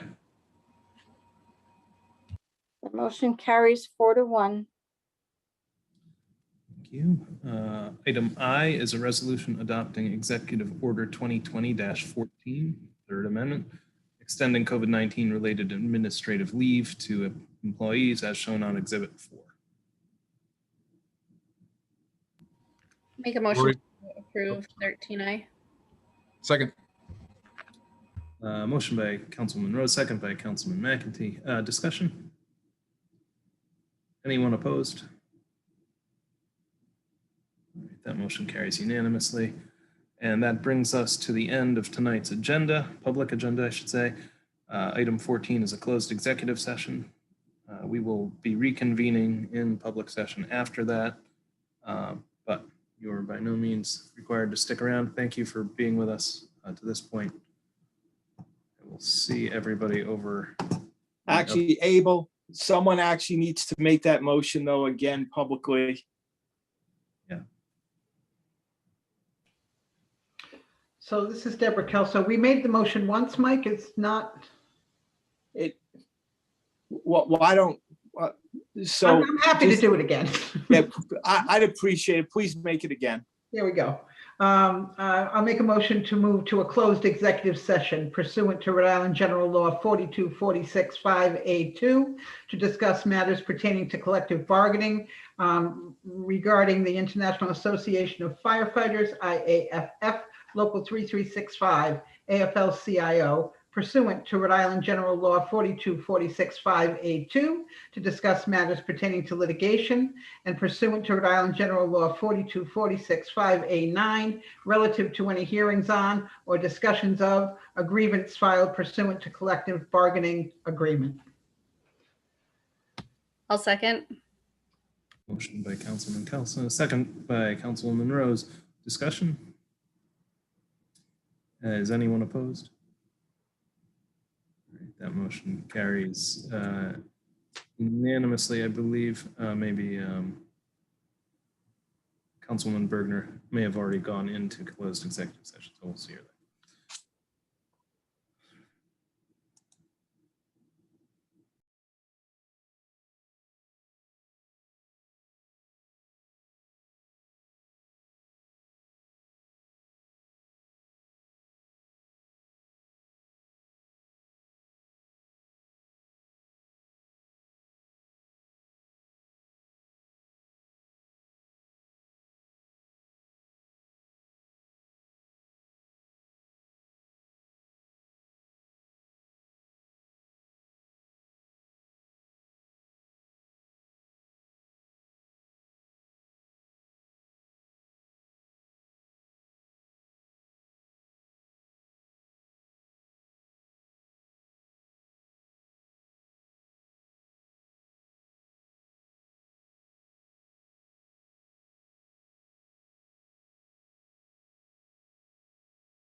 All right, so Mike, I guess we have, You need a motion to close the executive session, seal the minutes, and reconvene in public session. So moved.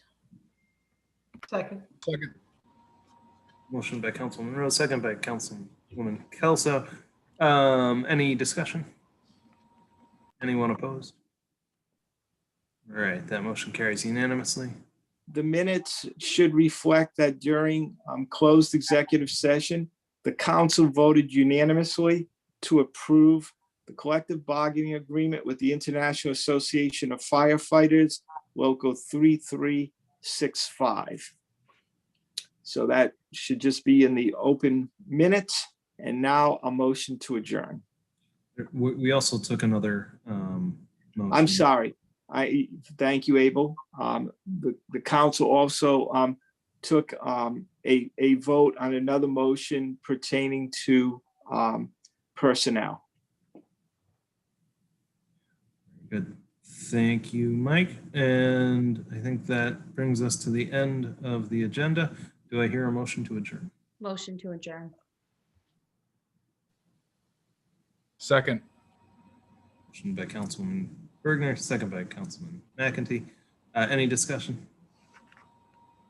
Anyone opposed? That motion carries unanimously. We didn't even have to extend beyond 11 tonight. Congratulations to everybody. Have a good night. Good night.